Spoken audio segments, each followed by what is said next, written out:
Olá, queridos irmãos e amigos, cá estamos uma vez mais para um novo estudo, para uma nova reflexão sobre as lições deste trimestre e chegamos finalmente à última lição deste trimestre. E como há bocadinho eu falava com o irmão José Eloy, em off, não poderíamos terminar da melhor maneira. Creio que esta lição é mesmo, como se costuma dizer, vou usar uma expressão popular, a cereja no topo do bolo. Realmente é um assunto extremamente importante e que tem a ver, portanto, com a ação e a missão do povo de Deus remanescente nestes últimos dias da história deste mundo.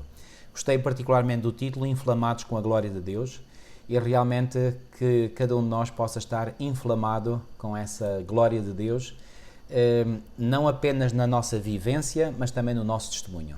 Mas o que é essa glória de Deus? É exatamente a essência da lição desta semana. Mas, antes de dar a palavra ao irmão, para começarmos, portanto, com esta reflexão, vou pedir que faça uma oração, como habitualmente, para que o Espírito Santo nos possa orientar e dirigir.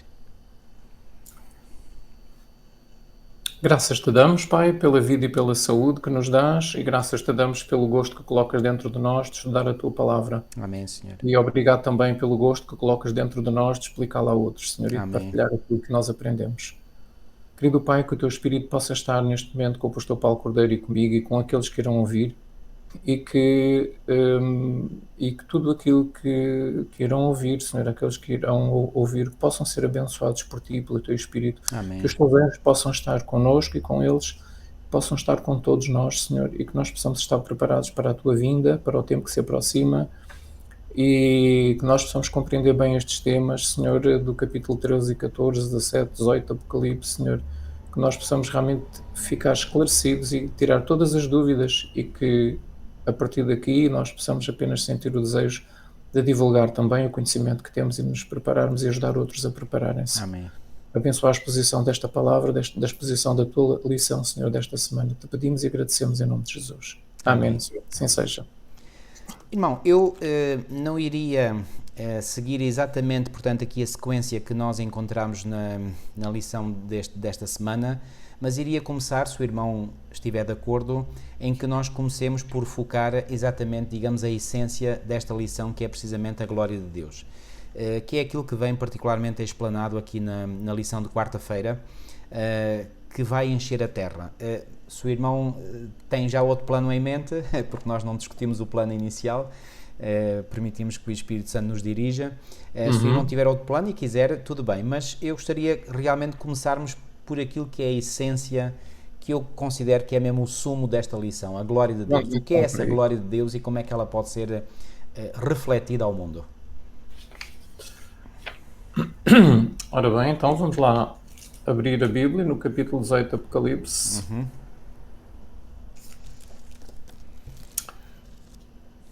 Ora, como nós sabemos,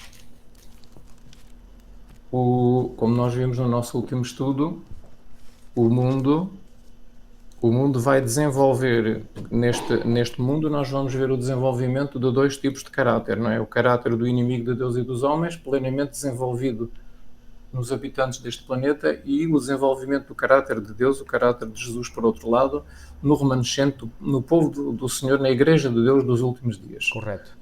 Então, este caráter de Deus é a última revelação que Deus vai fazer ao mundo inteiro acerca do caráter de Deus e de Jesus. Isso vai ser necessário, é fundamental que as pessoas compreendam finalmente, sem sombra de dúvidas, nesta última geração, é necessário que as pessoas compreendam o caráter de Deus. Porque a rebelião começou no céu devido a uma dúvida sobre o caráter de Deus. Então essa rebelião tem que ser resolvida com uma revelação do caráter de Deus. E como essa dúvida ainda permanece em muitos dos habitantes deste planeta, eles terão a oportunidade de ver, nos milhares de crentes que estarão vivos sobre a Terra agora, quando sair a lei dominical, eles irão ter a oportunidade de ver Jesus Cristo refletido na vida e no caráter dos crentes da Igreja do remanescente destes últimos dias. Já sabemos, não vai ser a Igreja toda, vai ser aqueles que dentro da Igreja se prepararam para este evento, para este acontecimento dos últimos dias, mas o mundo vai ter a oportunidade de rever o caráter de Jesus refletido na vida e no caráter de uma boa percentagem dos membros da Igreja do Povo do Senhor nestes últimos dias. Certo. Onde é que isso está escrito? Um dos versículos onde nós podemos ver isso é precisamente do capítulo 18 de Apocalipse, no versículo 1. E diz que João, em visão, que Deus lhe deu para revelar o futuro, diz que viu descer do céu outro anjo que tinha grande autoridade e a terra se iluminou com a sua glória. Portanto, ele vê um anjo descer do céu com grande poder e a terra foi iluminada com a glória deste anjo. Ora, nós sabemos que estes anjos que aparecem aqui em Apocalipse 14 e agora aqui em Apocalipse 18, que simbolizam movimentos aqui na Terra. Portanto, significa atuações, significa grandes eventos, grandes acontecimentos realizados pela própria Igreja do Senhor aqui na Terra. É claro que Deus vai enviar um anjo do céu para dar força à Igreja para realizar esta obra. Portanto, tudo se inicia com o Espírito Santo, a vinda do Espírito Santo do céu. Tudo se inicia com o trabalho dos anjos na mente e no coração dos crentes. Mas depois, este movimento que se espalhará pela terra toda e que vai iluminar o mundo com a glória de Deus. Portanto, o anjo vem do céu, traz a glória de Deus, e nós sabemos que a glória de Deus é o caráter de Deus. Isto significa que este caráter de Deus, através do Espírito Santo, vai ser transmitido à Igreja. E a Igreja vai ter o Espírito Santo, vai ter o Espírito de Jesus. E este Espírito de Jesus no crente vai permitir que a Igreja reflita o caráter de Jesus. Muito bem. Pronto. E isto vai iluminar o mundo inteiro. O versículo 1 diz que a terra se iluminou com a glória do anjo, com a glória de Deus, porque o que o anjo traz é o caráter de Deus, é a glória de Deus. Então, todo o mundo vai ter a oportunidade de ver o caráter de Deus. Como é que nós sabemos isto? Como é que nós sabemos que a glória de Deus é o seu caráter? Nós já estudámos isso também em algumas lições anteriores, mas podemos abrir a nossa Bíblia então em Êxodo capítulo 33. Certo. É exatamente. Essa passagem é uma passagem absolutamente fundamental. Muito importante esta passagem. Para nós compreendermos então o que é a glória de Deus. Isso mesmo. Então, no capítulo 33 e no versículo 18 e 19... Moisés faz um pedido ao Senhor, não é? Exatamente, faz um pedido ao Senhor, rogo-te que me mostre a tua glória. Cá está aqui a glória. A glória. E o Senhor respondeu-lhe dizendo, eu farei passar toda a minha glória dentro de ti. É isso que o versículo diz? Toda a minha bondade. Toda a minha bondade. Então aqui vemos que para Deus e para Moisés, glória é o mesmo que bondade. E depois diz a seguir, e proclamarei o nome do Senhor, o nome de Jeová. Terei misericórdia de quem eu tiver misericórdia e me compadecerei de quem eu me compadecer. Então temos aqui três palavras ligadas entre si nestes dois versículos. Glória, no versículo 18, certo. A palavra bondade no versículo 19 e a palavra nome do Senhor no versículo 19. Então, glória, bondade e nome são a mesma coisa. São sinónimos. Exatamente, sinónimos. E já agora um pormenor. Lembram-se que o nome de Deus vai ser escrito na testa da última geração da Igreja sobre a Terra. Significa que o nome de Deus é a glória de Deus e é a bondade de Deus. Esse povo dos últimos dias, a Igreja de Deus dos últimos dias, irá ter o caráter de Deus, esta bondade, esta glória. E temos ainda mais o versículo 20, portanto, o versículo 5 do capítulo 34, se nós avançarmos, não é? Nós vamos ver que chegou o momento então de Deus mostrar a bondade, a sua glória, o seu nome a Moisés.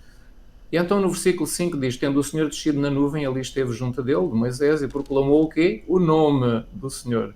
Mas lembram-se que Deus tinha dito que o nome é a sua glória. Peço desculpa, o irmão está a ler aonde? Creio que não ficou muito claro 34, o texto. Capítulo 34. E versículo 5. 5, ok, muito bem. Tendo o Senhor descido ali, esteve junto dele e proclamou o nome do Senhor. Ou seja, o próprio Deus, o próprio Jeová, proclamou a Moisés o nome do Senhor. Certo. E nós já vimos que o nome é igual a bondade e glória. No versículo 18 e 19 do capítulo 33. E agora no verso 6 deste mesmo capítulo 34, diz, e passando o Senhor por diante dele, clamou, Senhor, Senhor, Deus compassivo. Cá está o caráter de Deus. Agora aqui é que vemos o que é a glória de Deus. Já sabemos que é a bondade. Agora aqui é especificado o que é esta bondade. Certo. Não é?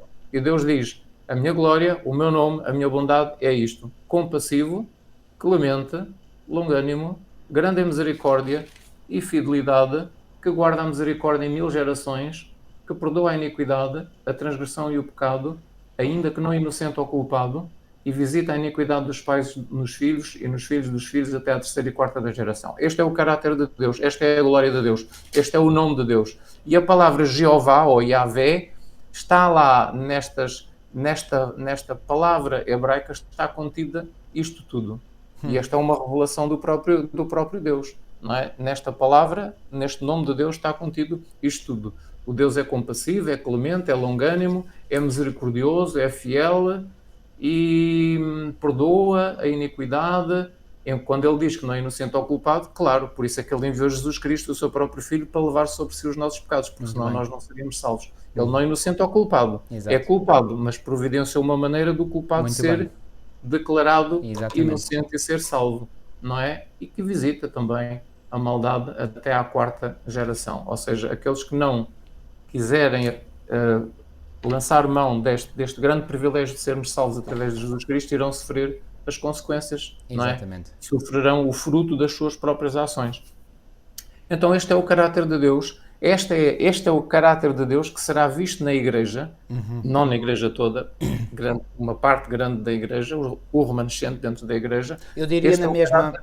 eu diria na mesma na igreja, sabe porquê, irmão? Porque a sacudidura irá pôr fora da igreja aqueles que são o Nessa joio, altura é a não é? igreja, exatamente, E é a portanto igreja. será a igreja. Total, total. A Porque sacudidura vai pôr fora o joio. Porque nós sabemos, conjugando os textos bíblicos com os textos do Espírito de Profecia, que Sim, quando sair o decreto dominical, daí, digamos aí, atinge-se o clímax da sacudidura. muito A bem. sacudidura já está a ocorrer hoje, ok? E a igreja Por isso é fica que há pura. pessoas a sair da igreja, há pessoas a entrar, Exatamente. portanto, a sacudidura já está a decorrer, mas ela atingirá o seu clímax, o seu apogeu, quando sair o decreto dominical, quando ele for transformado mesmo em lei civil, não é? E impondo a obrigação, portanto, não apenas de se guardar o domingo, mas de trabalhar ao sábado, ok?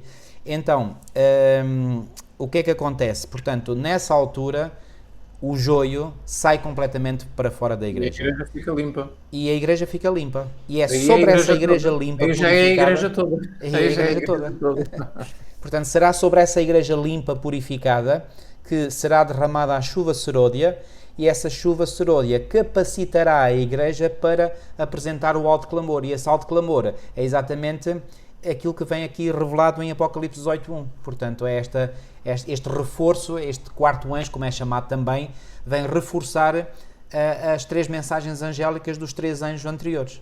Isso faltou dizer, realmente, o irmão disse muito bem, que o capítulo 18 de Apocalipse é a descrição do que acontecerá durante o alto clamor. Isso Isto mesmo. é o alto clamor. Isto é o Exatamente. alto É clamor. isso mesmo. E o facto deste anjo descer do céu com a glória de Deus e trazer a glória de Deus para a sua igreja e iluminar a terra com a sua glória, isto significa a chuva seródia.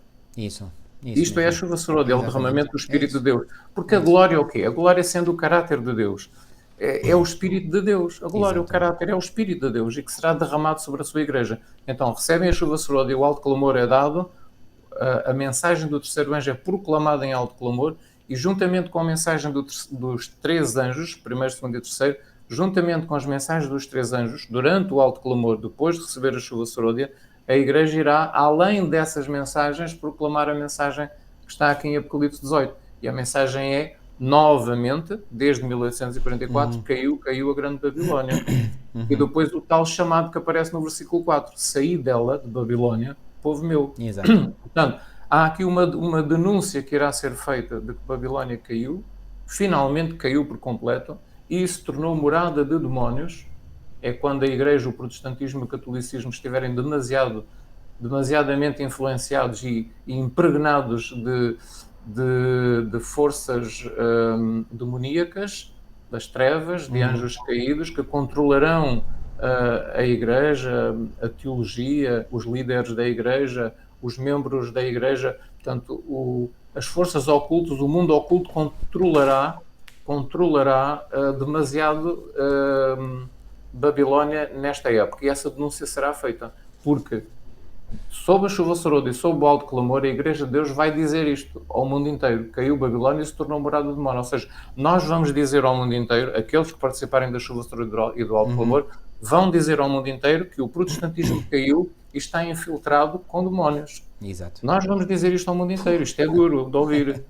Não é? Isto é duro de ouvir. E, portanto que... Aí os demónios, quando nós proclamarmos isso, eles vão agir e de que maneira, digamos, junto daqueles que estão do lado deles e Depois de isso, darmos a mensagem, eles viram-se contra nós. exatamente. Não é? Por isso é que Por isso é que é fácil compreender porque é que a perseguição global começa precisamente na mesma altura em que começa o alto clamor. Isso. Portanto, é após a saída do decreto dominical. Ou seja, o decreto dominical cumpre várias coisas. Termina o processo de sacudidura, faz com que a chuva seródia caia, habilita o povo de Deus a proclamar o alto clamor e dá início à perseguição. Tudo isto, digamos, é quase em simultâneo, não é? É quase em simultâneo, É quase na em mesma simultâneo. ocasião. E já agora, para, digamos, dar backup, digamos, dar apoio, melhor dito, para dar apoio à afirmação que eu fiz há pouco, tenho aqui neste livro Eventos Finais, portanto, de Ellen White. Nesta edição impressa é na página 155, o capítulo é o capítulo 12, que fala sobre a sacudidura. E aqui na página 155 então diz o seguinte: a grande questão que está tão próxima, e depois abre aqui, digamos, uns parênteses retos, para dizer o cumprimento da lei dominical. Isto não foi escrito por Ellen White, mas nós deduzimos, fazendo, digamos, digamos, o cruzamento de dados, como se costuma dizer, com outras passagens. A grande questão que está tão próxima, que é o cumprimento da lei dominical, eliminará aqueles a quem Deus não designou. E ele terá um ministério puro, leal, santificado e preparado para a chuva seródia. Exato. Então, isto quer dizer, portanto, que esta questão, portanto, da lei dominical vai eliminar da igreja, portanto, o joio. E o joio será completamente eliminado e ficará apenas o trigo. E será esse trigo que, portanto, sob o poder do Espírito Santo, dará agora o alto clamor e cumprirá, então, aquilo que vem escrito em Apocalipse capítulo 18, versículo 1, ou seja, a mensagem do quarto anjo. Outra coisa, dizer que... Chamada mensagem do quarto anjo. Há pessoas que não sabem muito bem o que é a mensagem do quarto anjo. É isto, é Apocalipse 18. Exatamente. Agora, o quarto anjo não vem trazer nada de novo relativamente aos três anjos que o precederam, ou seja, em relação às três mensagens angélicas. O que o quarto anjo vem fazer é apenas dar um reforço daquilo que tinha sido proclamado anteriormente, ou seja, vem reforçar e reforçar em alto clamor. Já agora, este alto clamor não é que os servos de Deus vão andar aí aos berros e aos gritos, não é isso, não é? Este alto clamor significa que a mensagem será dada com um poder convincente tal que não haverá forma possível de contrariar a apresentação da verdade. Ou seja, a verdade será apresentada de forma absolutamente irrefutável. Tal como foi feito no dia de Pentecostes. Exatamente. A mensagem será apresentada de forma clara, de forma coerente, de forma poderosa. Aliás, há uma expressão no livro Aos Pés de Cristo, Ellen White, onde ela diz que a mensagem será apresentada precisamente com argumentos irrefutáveis. Então, perante essa irrefutabilidade na apresentação da verdade, as pessoas só vão ter duas escolhas: ou aceitam ou rejeitam. Isso mesmo. Não vão ter. E quem rejeita sabendo que está a rejeitar a verdade de forma consciente. E isso é gravíssimo, claro. E quando as pessoas rejeitarem de forma consciente a verdade, então aí essas pessoas, e nesse momento, é que receberão a marca da besta. Porque nós já dissemos no passado que a marca da besta só será colocada ou só será confirmada quando as pessoas tiverem conhecimento da verdade e mesmo assim a rejeitarem. Porque quem hoje não tem conhecimento da verdade, claro, não pode ser, digamos, considerado culpado porque está na ignorância, não é? E como a Bíblia diz, Deus não leva em conta os tempos da ignorância, conforme está escrito em Atos capítulo 17 e versículo 30. Portanto, Deus não toma em conta os tempos da ignorância. Agora, porque o Senhor quer exatamente que todas as pessoas se tornem responsáveis, então ele faz com que a mensagem seja apresentada a todo o mundo nos termos mais claros e convincentes possíveis, exatamente. E perante essa apresentação poderosa, é isso que é o alto clamor, é uma apresentação poderosa da verdade com argumentos, repito, irrefutáveis. E então aí todos terão a oportunidade de conhecer a verdade, todos sem exceção. E aí decisões serão tomadas, ou por ou contra. Portanto, não se esqueçam que quando Jesus disse, e isto está registado em Mateus 24:14, que será pregado este Evangelho para servir de testemunho a todas as nações, Jesus não disse que todo o mundo se irá converter. Não, longe disso. Longe disso, ou seja, a esmagadora maioria das pessoas não se irá converter, infelizmente. A vontade de Deus era que todos se convertessem, mas não será Era, assim. exatamente, mas Portanto, não. a esmagadora maioria das pessoas no mundo rejeitarão o Evangelho, mas rejeitarão de forma consciente. O que não acontece hoje, porque muitos hoje rejeitam, mas não têm conhecimento. Muitos hoje vivem no erro porque não têm conhecimento. Muito bem, correto. Nessa altura todos irão compreender. Todos irão que é compreender, verdade todos ou é. irão. Vai ficar muito claro na mente. Muito claro, E, sem portanto, dúvidas nenhuma. quando for feita a má escolha, apesar da pessoa conhecer a verdade, essa pessoa então aí pode justamente ser declarada culpada. Portanto, Deus é um Deus justo e Ele só condena as pessoas depois de elas terem conhecimento. É isso mesmo, é Ok? isso. Isto mostra também a bondade de Deus, não é? E a sua justiça, não é? Deus é bondoso porque não permite que alguém seja condenado sem ter feito uma escolha, mas uma escolha consciente e decidida. Ou seja, e já agora outra coisa, eu já referi no passado esta ideia, mas já pode estar esquecida, ou aqueles que nos podem estar a ouvir agora podem não ter ouvido. A porta da graça não fechará estando ainda pessoas, digamos, na fila para entrar. Não, ninguém estará na fila quando a porta da graça se fechar. Isso. Ninguém. Ou seja, o Senhor só fechará a porta da graça. Atenção, a utilização do termo porta da graça é uma expressão simbólica, obviamente, não há uma porta literal, digamos. O que significa é que o ministério intercessor de Cristo no santuário celestial vai terminar. E, portanto, os méritos da morte de Cristo não serão mais aplicados a qualquer pessoa. Mas o Senhor só terminará o seu ministério de intercessão no santuário celestial quando Ele, na sua omnisciência, saber que todos tomaram a sua decisão.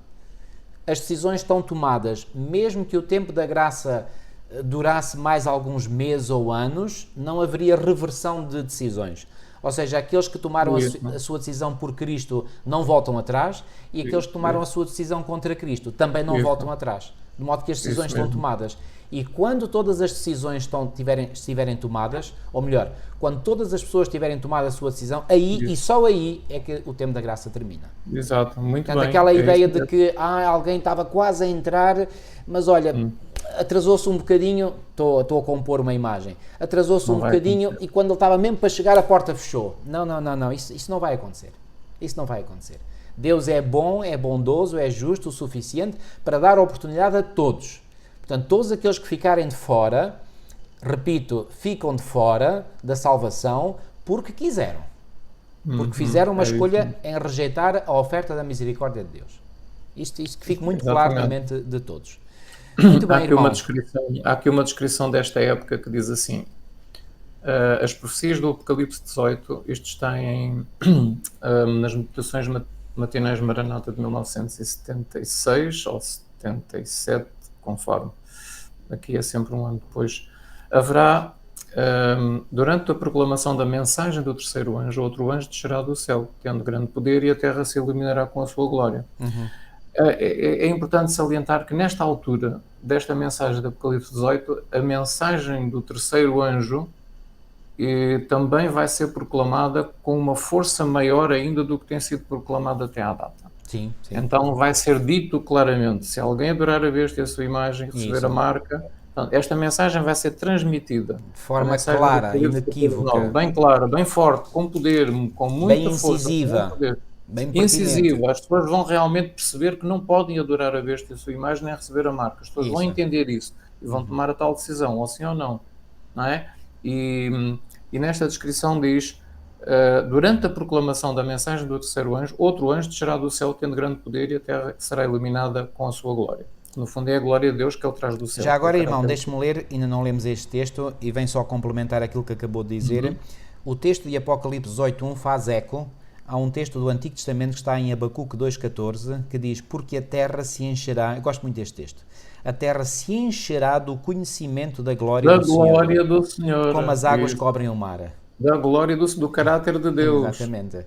Portanto, mas a terra se encherá do conhecimento. A terra toda. Todos ficarão a conhecer. É todos a terra. Ficarão a conhecer. Exatamente. A terra inteira, o planeta inteiro. Não há povo, inteiro. Não há nação, não há tribo, não há língua, não há ninguém que não ficará com o pleno conhecimento da glória do Senhor. Ou seja, com o pleno conhecimento do caráter de Deus. Apocalipse 18.1 diz que é a terra e Abacuque 2.14 diz que é a terra inteira. Exatamente. Portanto, referem-se ao mesmo acontecimento, à mesma época.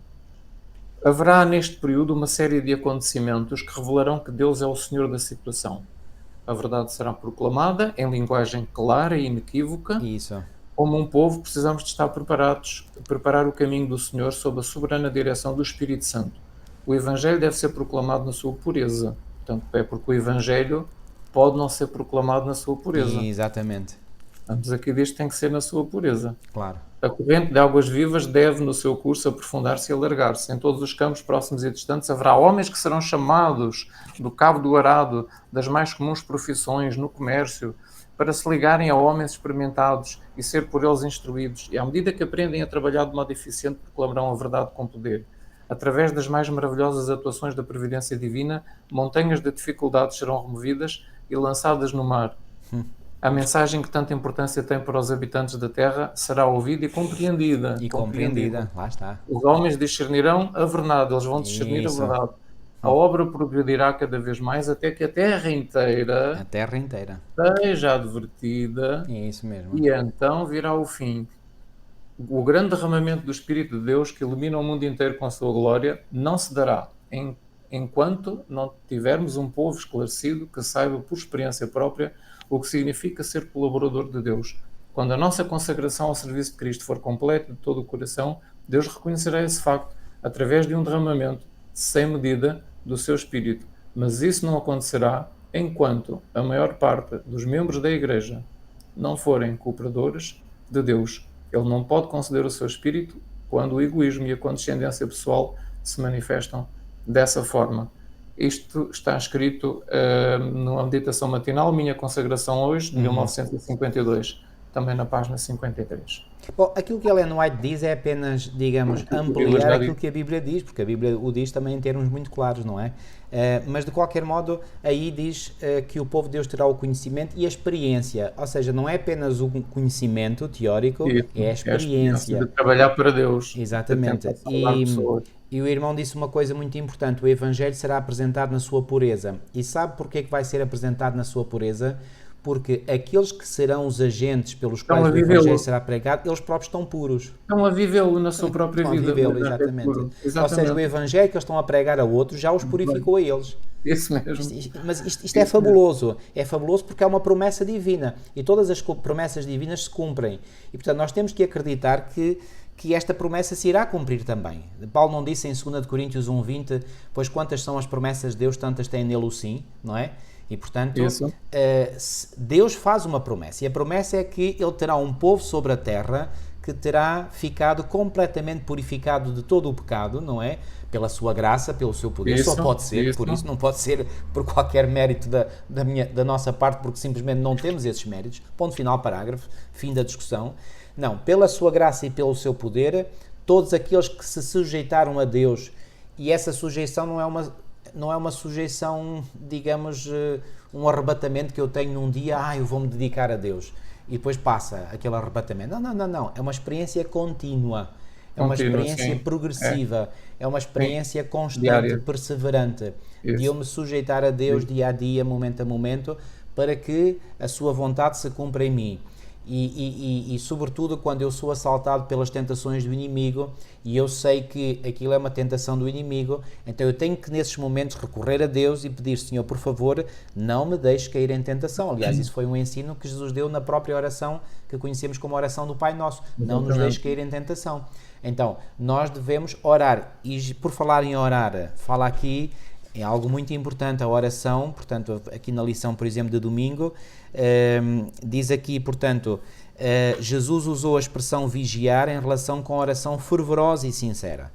Isso. Vigiar é estar espiritualmente alerta, ter uma mente sóbria e encarar com seriedade os tempos em que estamos a viver e estar focados nas coisas que realmente importam. Ou seja, o inimigo ele vai digamos, lançar uma torrente, um tsunami de tentações contra aqueles que ele sabe que querem fazer a vontade de Deus. Sim. Mas não há tentação, não há força, não há poder das trevas que seja superior ao poder de Cristo. Isso. Posto à nossa disposição através do Espírito Santo. Muito bem. Então, nós temos que realmente recorrer ao Senhor. E como é que nós recorremos a Ele? Pela oração, pela fé, não é? E ao recorrermos dele, recebemos a graça que não temos para resistir à tentação.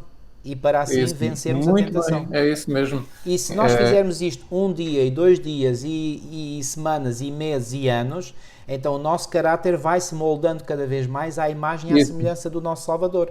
Porque não é quando vier o decreto dominical que nós aí vamos à pressa, digamos, limar o nosso caráter. Não, não, não, não. Este é todo um trabalho que tem que ser feito antes. Exatamente. Olha, a Desde hoje. propósito disso que o irmão disse, tem aqui um texto, Testemunhos para Ministros e Obreiros Evangélicos, página 233. Que todo aquele que ama e que ama Deus considere que agora, enquanto é dia, é o tempo de Ora trabalhar. bem. Não, isto é interessante isto. É o tempo de trabalhar não entre as ovelhas que já estão no aprisco, mas de sair em busca dos perdidos e dos que estão a perecer. Estes necessitam de ajuda especial para reconduzi-los ao redil. Agora é o tempo de o descuidado despertar da sua letargia. O descuidado dentro da igreja, não é? Podemos ser nós, despertar da nossa letargia. Agora é o tempo de rogar que as almas não somente ouçam a palavra de Deus, mas também, sem demora, e agora aqui é que é a parte importante, que abasteçam de óleo as suas lâmpadas. Este óleo com que devemos abastecer as lâmpadas, nós já sabemos, pelo estudo das parábolas, que é o Espírito Santo. É o Espírito Não Santo. é? É o Espírito Santo. Sem o Espírito de Deus em nós, não fazemos nada, E as, nem para nós, nem lâmpadas, para os e outros. as lâmpadas é a palavra de Deus, porque As lâmpada para os lâmpadas é meus a pés é a Bíblia. tua palavra e luz para o meu caminho. Porque Isso. a Bíblia só, se nós tivermos o Espírito Santo, quando lemos a palavra Ora de Deus, bem. nós entendemos. Exatamente. Nós entendemos. E não só entendemos, como o Espírito Santo coloca aquela palavra que está na Bíblia dentro de nós e passa a viver e a habitar dentro de nós e não apenas no papel. Isso. As palavras deixam de estar na Bíblia para passarem a estar dentro de nós, no nosso coração Isso. e na nossa mente. E passam a fazer parte de nós como a mão faz parte do nosso corpo. Isso. Então estas palavras da Bíblia têm que fazer parte de nós. É isso que a Bíblia quer dizer com comer a palavra de Deus. Exatamente. Comer É a isso. palavra de Deus, para que ela faça parte de nós. Então o óleo com que nós devemos ser abastecidos é o Espírito Santo, que faz esse trabalho de pegar na palavra e colocá-la dentro de nós. Isso. E passa a estar dentro de nós. Mas depois diz assim, o interessante é que o texto diz, este óleo é a justiça de Cristo. Diz o texto, representa o caráter e o caráter é intransferível. Ninguém o pode obter para o outro. Isso. Cada um tem que adquirir para si mesmo um caráter purificado de toda a mancha do pecado.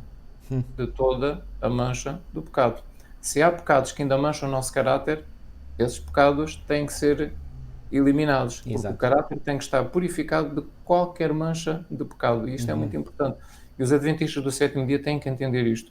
Então, vemos aqui que o óleo não só simboliza o Espírito Santo, como simboliza a justiça de Cristo e simboliza o caráter. Porque aqui o texto diz, este óleo é a justiça de Cristo, representa o caráter. Então, o Espírito Santo, a justiça de Cristo e o caráter é uma e a mesma coisa. Por isso é que este Já agora, povo... irmão, se me permite, eu queria deixar aqui uma nota de esclarecimento sobre a justiça de Cristo, porque eu já me apercebi que algumas pessoas, quando ouvem falar da justiça de Cristo, pensam que é a justiça que Deus faz, ou seja, Para punir, para punir, exatamente. Bom, também é. Mas esta justiça que estamos aqui a falar é, sobretudo, a justiça que Deus nos concede. É o caráter que Deus nos concede. É o caráter de Deus que Ele nos concede como uma dádiva, não é? É a santidade de Deus que Deus nos concede. Exatamente. Exatamente. É o caráter, é o caráter de Deus, é a santidade de Deus, é a retidão. Porque esta palavra justiça, a melhor tradução do que está no texto original é retidão, integridade, retidão. Integridade. Portanto, e a integridade, retidão, segundo a imagem de Deus, portanto, que é aquela que Deus tem. Ou seja, temos que ter uma retidão, uma integridade como Deus tem. É isso que significa aqui no texto a justiça, não é? E se alguém ainda está a debater-se com algum problema, com algum pecado na sua vida, pois bem, não nos anime por isso, porque todos nós vivemos ainda, creio, alguma tentação. Uns vivem a tentação mais forte, outra menos forte. Para uns a tentação do inimigo é mais subtil, para outros é menos subtil, é mais grosseira, digamos assim. Mas seja como for, nós podemos, e este é o ponto importante, nós todos, nós podemos agarrar-nos pela fé à mão do Senhor e dele receber o provimento, digamos, de graça para vencermos os nossos pecados. Isso é algo que nós vimos aliás ao longo destas lições deste trimestre. E quando nós recebemos realmente esse provimento e o nosso caráter se desenvolve cada vez mais à imagem e à semelhança do nosso Salvador, e isto é um crescimento, não é? Quando nós nascemos de novo, apenas nascemos, não é? Agora precisamos de crescer, não é? E esse crescimento é um crescimento na graça, no caráter, e quando nós crescemos e nós passamos a ter gostos que são diferentes daqueles que tínhamos antes, e começamos a deixar de ter gosto por aquilo que antes gostávamos. Isso, Então nós aí muito temos um muito bem. indicador sólido e válido de que essa graça do Senhor está a transformar-nos, Isso mesmo, correto. não é? E isso nos dá alegria para sabermos, e já citei aqui há pouco tempo, numa lição anterior, creio que até foi na lição da semana passada, ou há 2 semanas, aquela citação de Ellen White diz que nada temos a recear quanto ao futuro, a não ser que nos esqueçamos da forma como o Senhor nos conduziu no passado. Quando nós olhamos para o nosso passado e podemos fazer, por assim dizer, um balanço daquilo que Deus fez por nós, nós ganhamos coragem, não é?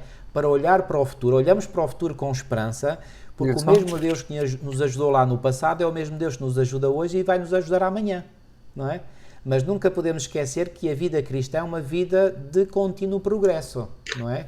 É como alguém comparou, a vida cristã é como andar de bicicleta, quando paramos caímos, não é? Portanto, tem que ser um contínuo andar, tem que haver uma progressão contínua, conforme diz Provérbios 4:18. A vereda do justo é como a luz da aurora que vai quê? Vai brilhando mais e mais, não é menos e menos, é mais e mais. Se é mais e mais, então tem que estar a desenvolver, tem que estar a amadurecer, tem que estar a melhorar, ok? Isso, exatamente. Olhem aqui outro texto, Meditação Matinal de 64, página 356. Como nunca antes, tem de haver resistência ao pecado. Isso. Resistência ao pecado. Resistência aos poderes das trevas. Isso. O tempo que estamos a viver requer uma atividade enérgica e resoluta da parte dos que acreditam na verdade presente. Devem ensinar a verdade tanto pelo preceito como pelo exemplo. Portanto, temos que ter um caráter purificado de toda a mancha do pecado e temos que ter uma resistência ao pecado. Isto só é possível realmente recebendo o óleo da justiça de Cristo, do Espírito Santo, do caráter de Cristo. É por isso que a mensagem da justificação pela fé, a verdadeira, é uma parte importante da mensagem do alto clamor de Apocalipse 18. Porque esta mensagem de justificação pela fé é uma mensagem que está integrada na mensagem do terceiro anjo de Apocalipse 14. Ok? Versículo 9. Porque a única coisa que nos pode dar a vitória sobre a besta e a sua imagem é realmente o Espírito Santo a habitar em nós, é o Espírito de Cristo a habitar em nós. Não há outra coisa. Isso é feito passando pela experiência da justificação pela fé. Isso mesmo. Porque eu pela fé obtenho o caráter de Cristo. Eu quando sou justificado pela fé, eu não sou apenas perdoado. Eu quando sou justificado pela fé, a verdadeira justificação pela fé, a pessoa é transformada, é modificada. Isso. Há um trabalho de transformação nesse momento que é operado pelo Espírito Santo. E a pessoa recebe o caráter de Cristo, recebe a justiça de Cristo. Pela fé recebe a justiça, o caráter que nós acabamos de ler. É o caráter de Cristo que nós recebemos. Irmão, se me permite, há aqui no final da lição de quarta-feira uma citação de Ellen White, de Testemunhos para Ministros e Obreiros Evangélicos, na página 456, que responde, portanto, à pergunta. Aliás, a pergunta vem no próprio texto.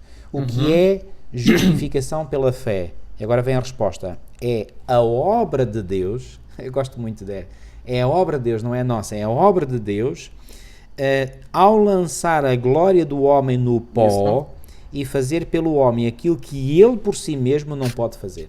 Não pode fazer. Agora, esta obra de Deus, que é a obra de Deus, ela precisa do meu consentimento. Porque sem o meu consentimento ela não se faz.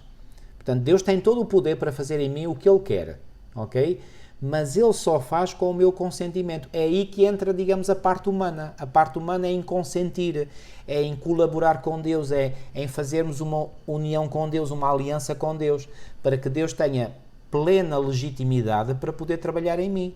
Porque sem o meu consentimento, porque é assim que Ele funciona. Ele respeita a liberdade das suas criaturas.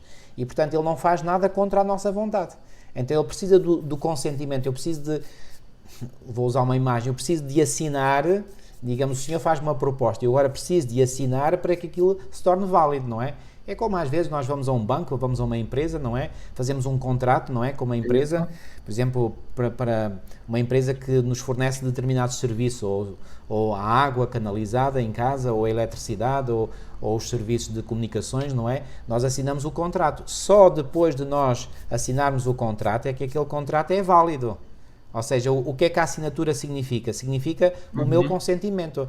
A partir do momento em que eu dou o meu consentimento, então a empresa aí pode começar a fornecer os seus serviços. Exatamente. Com Deus é a mesma coisa. Eu preciso dar o meu consentimento e quando eu dou o meu consentimento, o Senhor fornece todos os serviços, todos e mais alguns que eu preciso. Isso mesmo. Isso Claro, eu mesmo. usei uma imagem, mas creio que esta imagem pode ser útil para nos ajudar a compreender qual é a relação que há entre a obra de Deus e a minha parte, não é? Porque há muitos que pensam que a sua parte, uns pensam que a sua parte é nada, é zero, não temos que fazer nada. Não, temos que fazer. O que temos que fazer é aceitar. Agora, não podemos fazer as obras de Deus em nós, porque isso não temos capacidade para isso. Mas podemos ir sim ao Senhor e dizer: Senhor, eu sou incapaz, eu não consigo, eu ainda tenho amor pelo pecado, por favor, Senhor, destrói esse amor do pecado em mim e faz em mim aquilo que eu não consigo fazer por mim mesmo. E o Senhor deleita-se em ouvir um pedido destes. Porque sabe que aí nós compreendemos a nossa completa dependência dele. E só quando nós compreendemos a nossa completa dependência dele é que ele pode agir. É como aquele publicano da parábola que Jesus contou: o Senhor tem compaixão de mim. Ele não pediu, ele não se pôs ali a elogiar os seus méritos, porque sabia perfeitamente que não os tinha. Ele apenas se entregou. E aquele que se elogiou a si mesmo desceu para casa não justificado. Não é o que nos ensina a parábola, não é?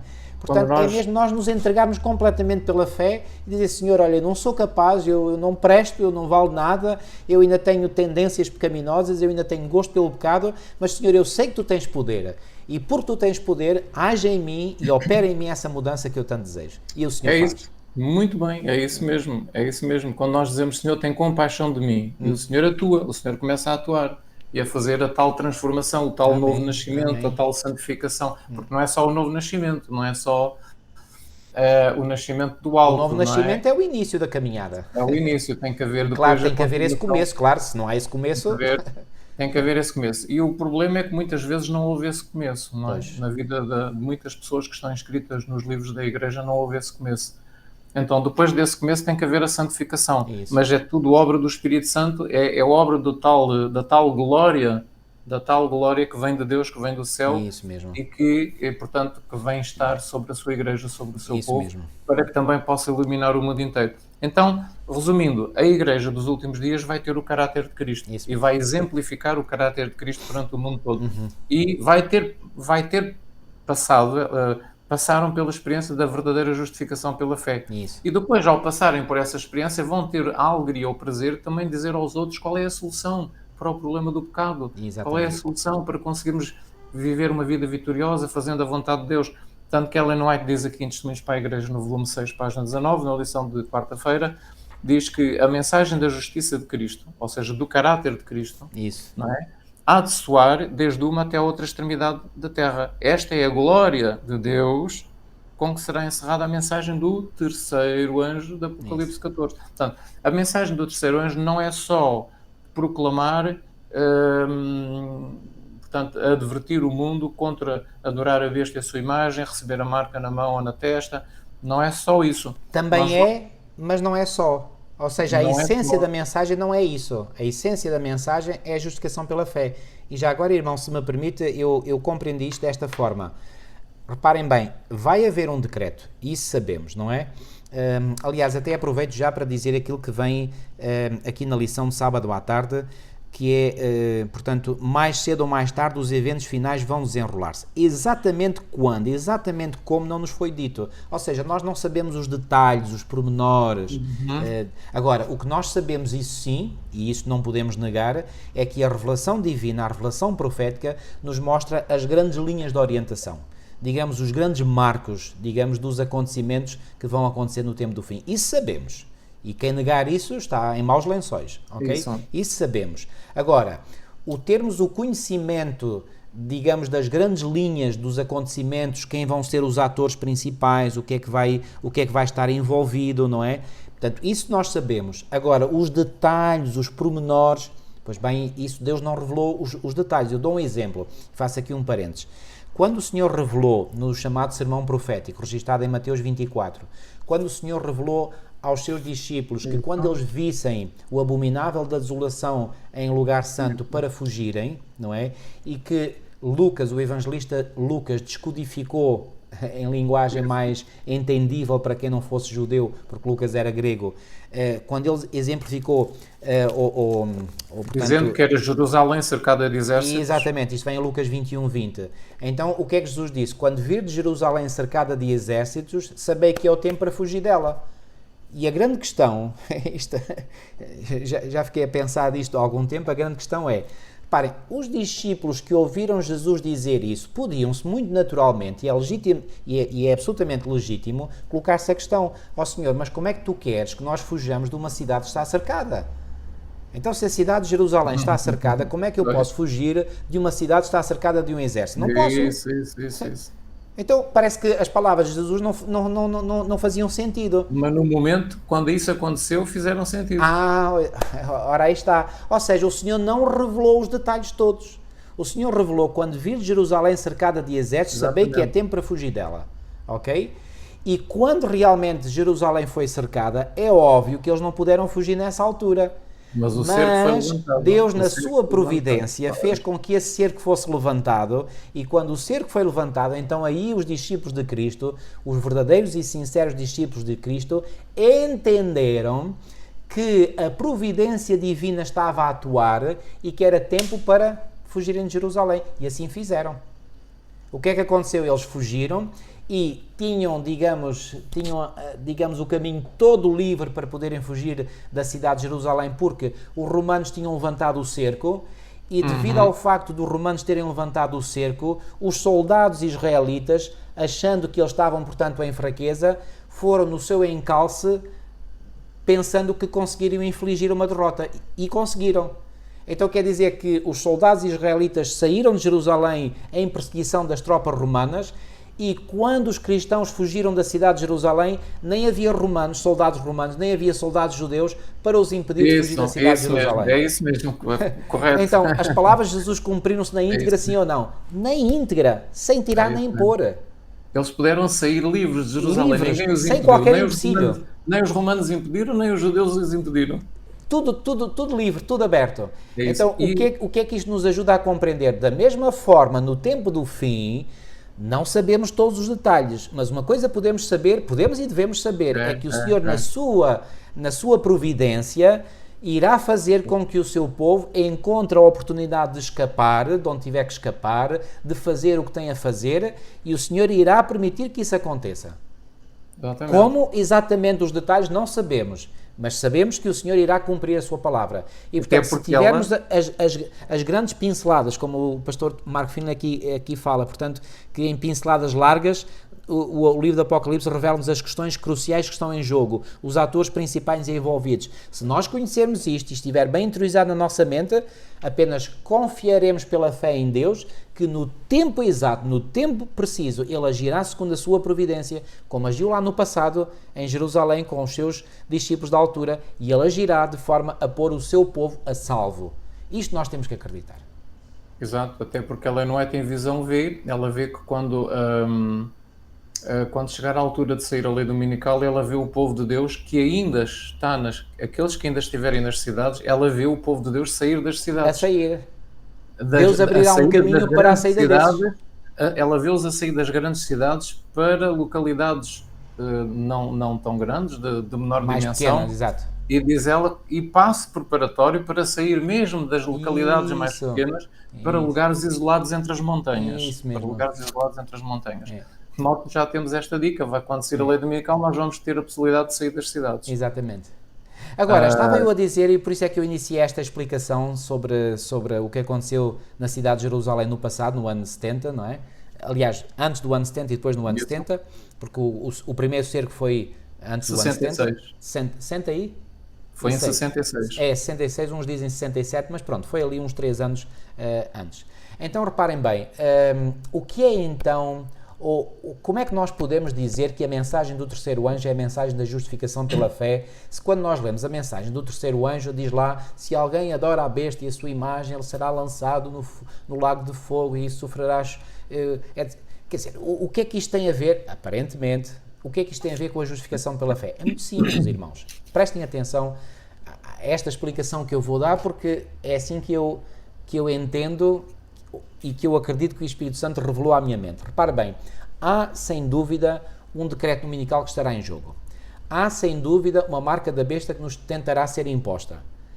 Para uns é imposta à força, para outros tentará ser imposta pela sedução,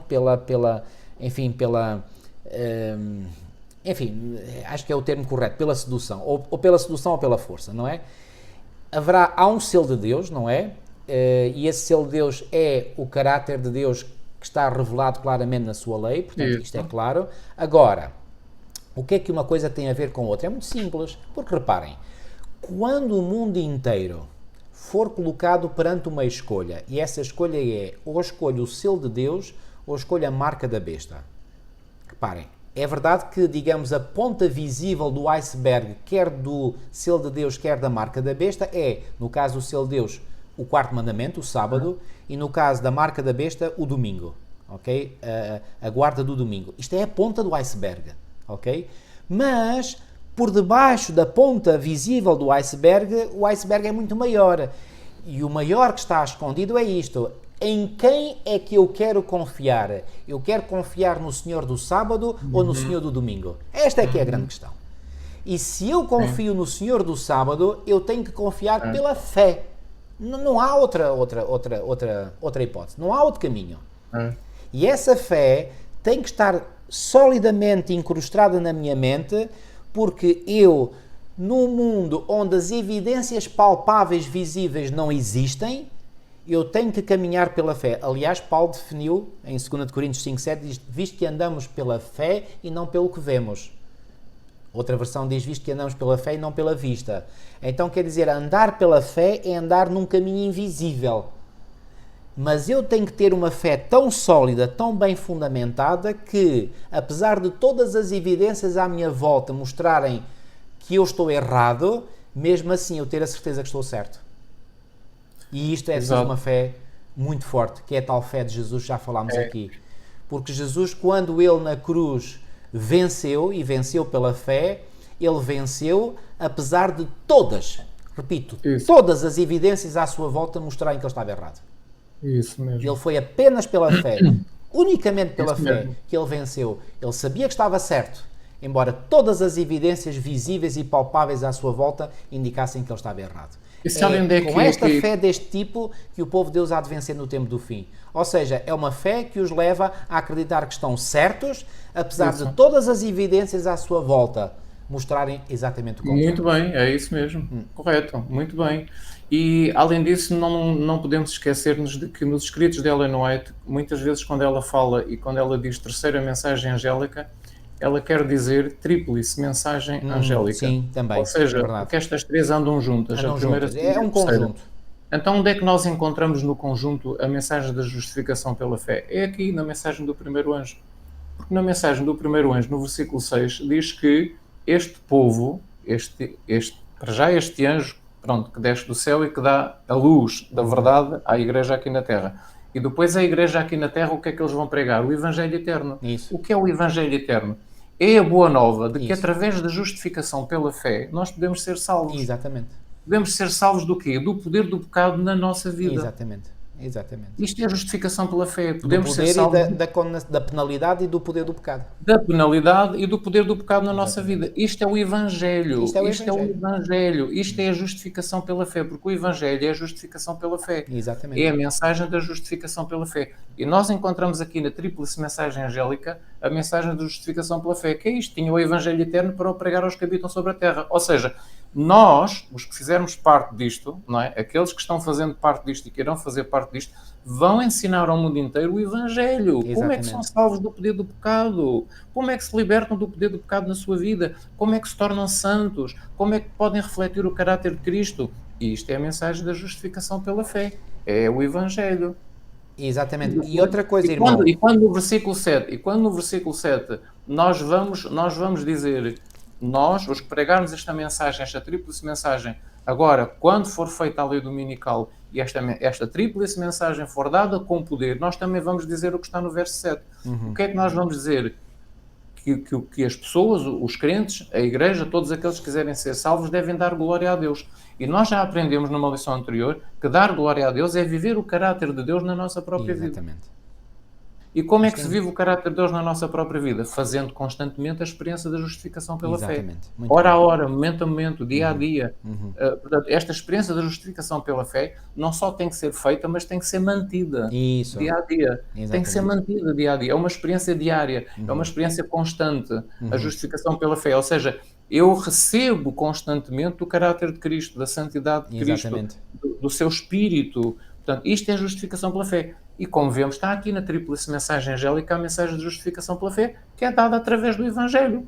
E vamos dizer que temos que viver o caráter de Cristo. Dai glória a Deus, que é viver o caráter de Deus na nossa própria vida. Exato. Temos aqui a justificação pela fé. O resultado disto, todos aqueles que aceitarem esta tríplice mensagem angélica vão ter esta imagem que está aqui, esta semelhança, que está aqui no verso 12 do capítulo 14. Amém. Aqui estão os que guardam os mandamentos de Deus e têm a fé de Jesus. Isso. Se têm a fé de Jesus, têm a fé para ter a experiência da justificação pela fé. Exatamente. Porque a justificação pela fé, eu tenho que ter a fé de que posso ser justificado, que posso ser...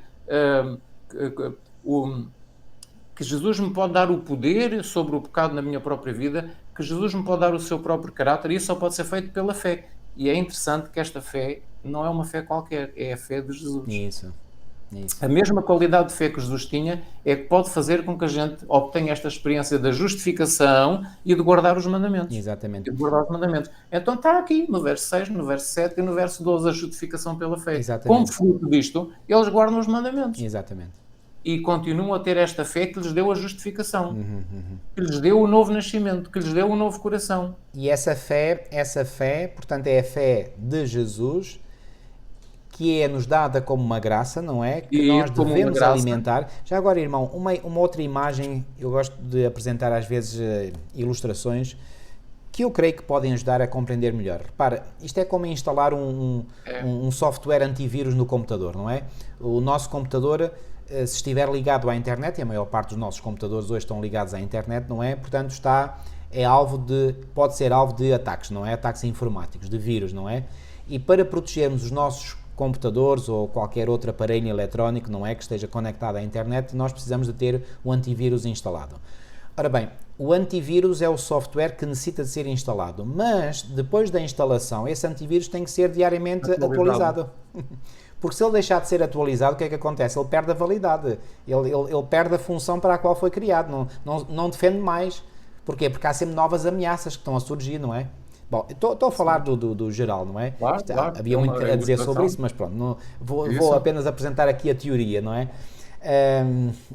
E eu digo isto porque, enfim, alguns dizem que os vírus são criados pelas próprias empresas que criam os antivírus. Bom, não vou entrar por aí porque isso não interessa. Vamos falar, portanto, de como as coisas são teoricamente.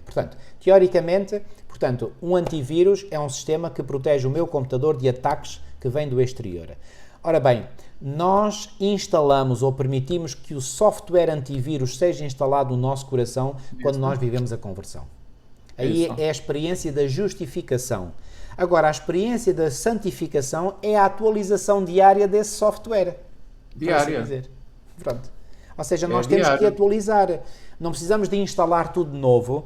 Por isso é que Jesus, por exemplo, quando quis lavar os pés de Pedro, Pedro rejeitou, e disse, e Jesus o avisou, olha Pedro, tem cuidado, porque se não permitires que eu te lave os pés, não terás comigo, eu vou ler, diz assim, portanto, versículo 6 de João 13, aproximou-se depois de Simão Pedro e este lhe disse, Senhor, tu me lavas os pés a mim? Respondeu-lhe Jesus, o que eu faço não o sabes agora, compreendê-lo-ás depois. Disse-lhe Pedro, nunca me lavarás os pés. Respondeu-lhe Jesus, se eu não te lavar, não tens parte comigo. Então Pedro lhe pediu, Senhor, aqui Pedro certamente ele ficou assustado, não é? Porque não achou, ou melhor, não compreendia até àquele momento que um ato tão simples como Jesus lavar-lhe os pés tivesse uma importância tão grande a ponto de poder perder a vida eterna por não permitir que Deus lhe lavasse. Lá está, isto o que é que esta lavagem dos pés significa? É símbolo de uma lavagem que Cristo quer fazer no nosso coração. Do caráter. Exatamente. E se nós não permitimos que o Senhor nos lave, nós não temos acesso à vida eterna. Ponto final, parágrafo. Não há discussão. Exatamente. Então Pedro disse, então, Senhor, não somente os pés, mas também as mãos e a cabeça. Versículo 10. Declarou-lhe Jesus, quem já se banhou não necessita de lavar senão os pés, quanto ao mais está todo limpo.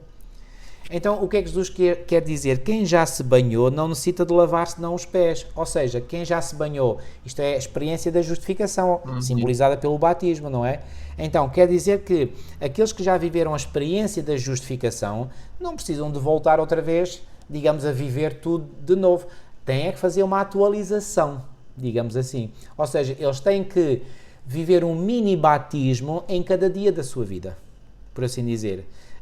E claro, há momentos, como as cerimónias solenes da Santa Ceia, que vividas nas igrejas, em que nós temos a possibilidade de viver aí de forma cabal, não é? Portanto, um mini batismo. Não precisamos ser todos lavados, é só lavados os pés, que simbolizam que nós vamos ser purificados das poeiras, das sujidades que já depois do nosso batismo nós recebemos. Então, isto para dizer o quê? A santificação é, por assim dizer, uma atualização permanente da nossa experiência inicial de justificação. Mas uma experiência que nos permite crescer no caráter, crescer na santidade, crescer na vitória sobre o pecado. Tem que haver esse crescimento. E se não há esse crescimento, nós então não estamos no caminho certo. Aliás, o texto que li há pouco é: o caráter tem de ser purificado de toda a mancha do pecado. Exatamente. Temos que atingir esse agora, patamar. como fruto, agora reparem a ligação que tem tudo isto, não é? Como fruto, e é uma repetição porque nós já dissemos isto várias vezes, como fruto deste Evangelho da salvação pela justificação, pela fé, ser justificados pela fé, adquirir o caráter de Cristo, adquirir a justiça de Cristo, que é o caráter de Cristo, adquirir o Espírito de Cristo, a sua santidade pela fé, como fruto desta experiência, nós temos o resultado no versículo 12, que são santos, eles tornam-se santos. E por isso é que o anjo diz: aqui está a perseverança dos santos. Portanto, o anjo já os considera santos, o anjo considera-os santos. Isso. Porquê? Porque estão a guardar os mandamentos de Deus. Mas não se consegue guardar os mandamentos de Deus a não ser que se tenha a fé de Jesus. Exatamente. E não se consegue ter a justificação pela fé a não ser que a gente passe pela fé por essa experiência. Portanto, esta experiência do Evangelho, a justificação pela fé e santidade, anda tudo ligado. Tudo. Isto anda tudo ligado. E agora há aqui um pormenor muito interessante que nem todos reparam, e eu aproveito para explicar este ponto que eu penso que é muito interessante. Um outro dos segredos para que o povo de Deus dos últimos dias adquira esta santidade e esta guarda perfeita dos mandamentos de Deus e que consigam ter esta fé, a mesma qualidade de fé que Jesus tinha aqui na Terra e que a Igreja vai ter nestes últimos dias, um dos segredos para terem esta experiência está exatamente na primeira palavra do versículo 12. Apocalipse 14, capítulo 14, versículo 12. E qual é a primeira palavra do versículo 12? A primeira palavra do versículo 12 é aqui. E muitos não reparam, mas isto é muito interessante. E quando eu li um texto que me explicava o aqui, e é um texto do Espírito de Profecia, eu por acaso não estava preparado para falar nisso, não pensei. Falar nisso está-me a vir agora à mente, mas eu posso-vos dizer que Ellen White teve uma visão, e essa visão encontra-se nos primeiros escritos, eu agora não vos posso dizer a página, em que o anjo repete esta frase do versículo 12, quando dá a visão a Ellen White, o anjo diz: aqui está a perseverança dos santos, os que guardam os mandamentos de Deus e fé de Jesus. Sabe o que quer dizer o aqui? O anjo, quando cita este versículo a Ellen White em visão, sabem para onde é que o anjo aponta? E não esqueçam isto, que isto é maravilhoso. O anjo diz esta frase, cita este versículo e depois aponta para o céu. Aqui. E Ellen White viu que o anjo estava apontando para o santuário celestial. O que é que isto quer dizer? Não se consegue alcançar este nível de espiritualidade em que se guarda perfeitamente a lei dos 10 mandamentos e se tem a fé de Jesus, a mesma fé que Jesus tinha, não se consegue sem que a nossa mente, o nosso coração, os nossos olhos da fé estejam colocados no santuário celestial e na obra que Jesus está a fazer lá desde 1844. E qual é a obra que ele está a fazer? A purificação do santuário. E essa purificação do santuário envolve a purificação também do coração, da alma dos crentes aqui na terra. Libertar a alma, o coração do crente, a mente do crente de todo o pecado e conseguir desenvolver essa santidade na vida do crente. Esta é a obra que Jesus está a fazer no santuário celestial, desde 1844. A purificação do santuário e do coração. Em preparação para estes últimos dias. Em preparação para isto. Para que eles possam ser santos e guardar os mandamentos. Então, o aqui quando o anjo cita Ellen White em visão, ele aponta para o santuário celestial. Então, aonde é que está a esperança da Igreja dos últimos dias para conseguir desenvolver este tipo de caráter que está aqui no versículo 12? Está no santuário celestial, no lugar santíssimo, a obra que Jesus está a fazer lá. Não esqueçam isto, porque isto é maravilhoso. É. Eu, quando vi isto e compreendi isto, eu fiquei tão feliz, tão contente, porque faz luz, tudo se encaixa, tudo se liga. Tudo. Isto é um puzzle perfeito, com O todas as Ellen peças se White diz encaixam. que isto tudo se encaixa, isto é um puzzle perfeito, isto é lindo. Portanto, aqui aonde? Onde é que está a perseverança dos santos? Na obra que Jesus está a fazer no lugar santíssimo desde 1844. É ali que está a perseverança dos santos. Eles apegam-se a esse trabalho de Jesus que está lá a fazer e a sua fé, os seus olhos da fé seguem esse trabalho e colaboram com Jesus aqui na Terra na obra que ele está a fazer lá. Porque vocês sabem que o Conflito dos Séculos diz que a purificação do santuário celestial é feita em simultâneo com a purificação do coração do crente aqui na Terra. Ou seja, dito por outras palavras, enquanto o Senhor Jesus no céu purifica o santuário celestial do registro dos pecados do seu povo, na terra o Espírito Santo purifica o santuário de Deus que é o seu povo. Porque o apóstolo Paulo não disse que vós sois o santuário de Deus e que o Espírito Santo habita em vós?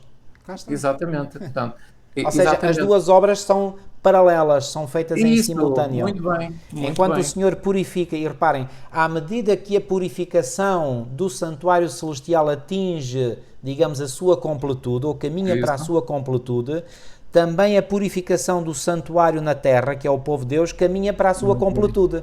Muito bem, isso mesmo. E é importante nós compreendermos isto como adventistas do sétimo dia, para podermos fazer parte deste trabalho e podermos ensinar e fazer parte deste trabalho. É isso, aliás, que nos distingue, e eu aproveito para apresentar agora aqui o teor da lição de terça-feira, é isso, aliás, que distingue o movimento adventista do sétimo dia dos movimentos protestantes que nos precederam.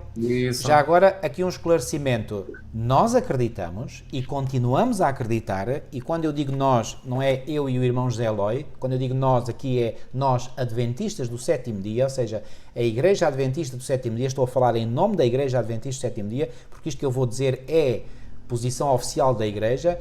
Nós acreditamos que a reforma protestante que se iniciou no século XVI aqui na Europa Central, não é? Eu digo aqui porque vivemos na Europa. Portanto, essa reforma iniciou-se, mas não se completou. Ok? Aquilo que os reformadores protestantes fizeram foi muito importante. Mas Ellen White também, referindo-se a esses homens que ela reconhece terem sido homens de Deus, o que é que isto quer dizer? Homens que se deixaram guiar por Deus, eles não estiveram isentos de erro. Eles não completaram a reforma. Eles apenas iniciaram, eles deram um pontapé de saída para a grande reforma que era necessário de fazer, porque a Igreja tinha entrado em apostasia. Agora, quem é o movimento que vai completar a reforma? É o movimento adventista do sétimo dia. Que começou em meados do século XIX. Exatamente. Portanto, e à medida que nós caminhamos para o tempo do fim, essa reforma tem que se completar. Obrigatoriamente. Exatamente. E ela vai se completar pelo poder do Espírito Santo em nós, povo de Deus. Ok? Mais uma vez, nós temos que ser guiados pelo Espírito Santo. Aliás, a Bíblia não diz em Romanos 8,14 que todos os que são guiados pelo Espírito de Deus, esses são filhos de Deus.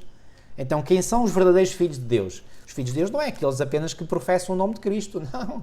Porque à luz de Mateus 7, 21 a 23, muitos que professam o nome de Cristo vão ouvir um dia da boca de Jesus: não vos conheci, apartai-vos de mim, vós praticais iniquidade. Portanto, um verdadeiro e genuíno filho de Deus não é aquele que professa apenas ser discípulo de Cristo. Qualquer um pode fazer isso, eu posso fazer isso, isso não custa nada, não é? Agora, ser um verdadeiro discípulo de Cristo é viver o caráter de Cristo em mim. Ou seja, eu ser refletor desse caráter. Exatamente. Lembram-se que nós na lição do sábado passado, da semana passada, nós falámos que havia 5 características do povo de Deus dos últimos dias. Eram 5. Com isto, podem acrescentar mais uma e fica a sexta.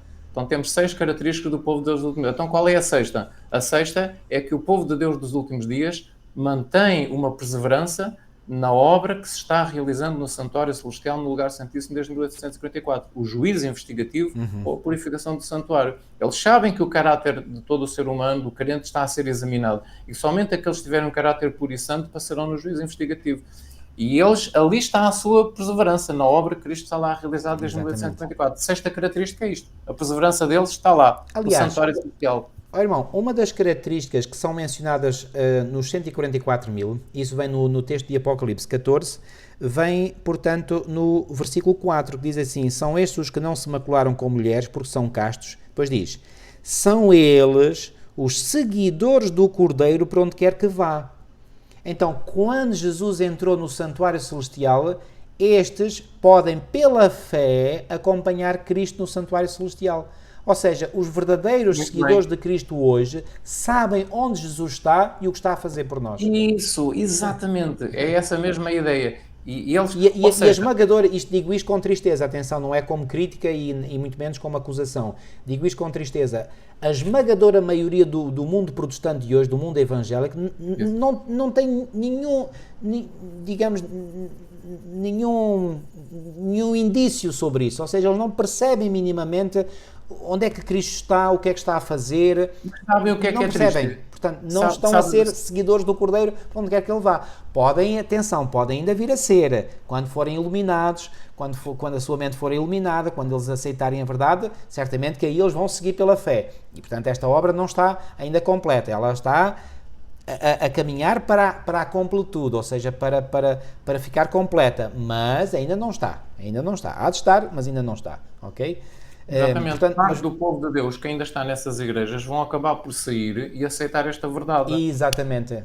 E E vão vão trabalhar o sair seu porquê? caráter. Porque vão compreender, eles próprios irão compreender, isto será uma compreensão individual, Vão que sair de estão Babilónia. no sítio errado. Porque as igrejas estão caídas, ou seja, tornaram-se covis de demónios, autenticamente. Exatamente. E as igrejas caíram e tornaram-se Babilónia precisamente porque rejeitaram a mensagem do primeiro anjo, não esqueçam. E Ora ao bem, rejeitarem a mensagem do primeiro anjo, acabaram por depois não ter acesso à compreensão acerca do santuário celestial e da exatamente. obra que Jesus está a fazer ali desde 1844. Eles excluíram-se pela sua atitude para com a mensagem do primeiro anjo, eles Isso. Excluíram-se eles próprios. excluíram-se eles próprios da possibilidade de entenderem, de compreenderem e de aceitarem e de viverem esta experiência da obra de Cristo no Santuário Celestial desde Exatamente. 1944, não é? Então, se tivessem aceito a mensagem, hoje seria completamente diferente, mas porque a rejeitaram, eles têm vindo a decair cada vez mais, vão ter uma queda completa. É isso que está descrito em Apocalipse 18. Deus vai ter que dizer ao seu povo para sair de lá, para não ser cúmplice dos pecados de Babilónia, não é? E ela vai cair por completo. Ela vai cair por completo. Então há que haver uma saída de lá do povo de Deus que ainda se encontra lá, os fiéis, os sinceros, que amam a Aliás, Deus.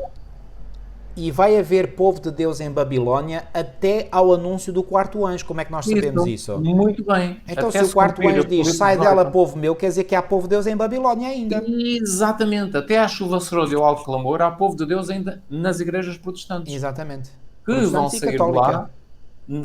lá, na altura em que os pecados de Babilónia chegarem até ao céu. Quando é que vão Aliás, chegar até ao a céu? Babilónia desse tempo já será, digamos, uma mega coligação, digamos, e nós já vimos que essa mega coligação entre três grandes poderes, o catolicismo romano, o protestantismo, o apóstata e o espiritismo. E este espiritismo inclui o paganismo, ou seja, vai haver pessoas que sairão de Babilónia com o anúncio do quarto anjo e sairão não apenas das igrejas protestantes, sairão da igreja católica, sairão do islamismo, sairão do budismo, do hinduísmo, do judaísmo, do ateísmo. Portanto, agora, Ellen White especificando onde é que está a maioria dos filhos de Deus hoje, ela diz que está nas igrejas que compõem, portanto, a fé protestante. Ou seja, a maioria, não quer dizer que nas outras não haja, nas outras entidades religiosas, mas a maioria do povo de Deus está nas igrejas protestantes. Isto dito por Ellen White no Grande Conflito. Exatamente, e não esqueçam só agora um pormenor. Apocalipse 18, que é a mensagem do quarto anjo, a mensagem do alto clamor após a chuva serôdia,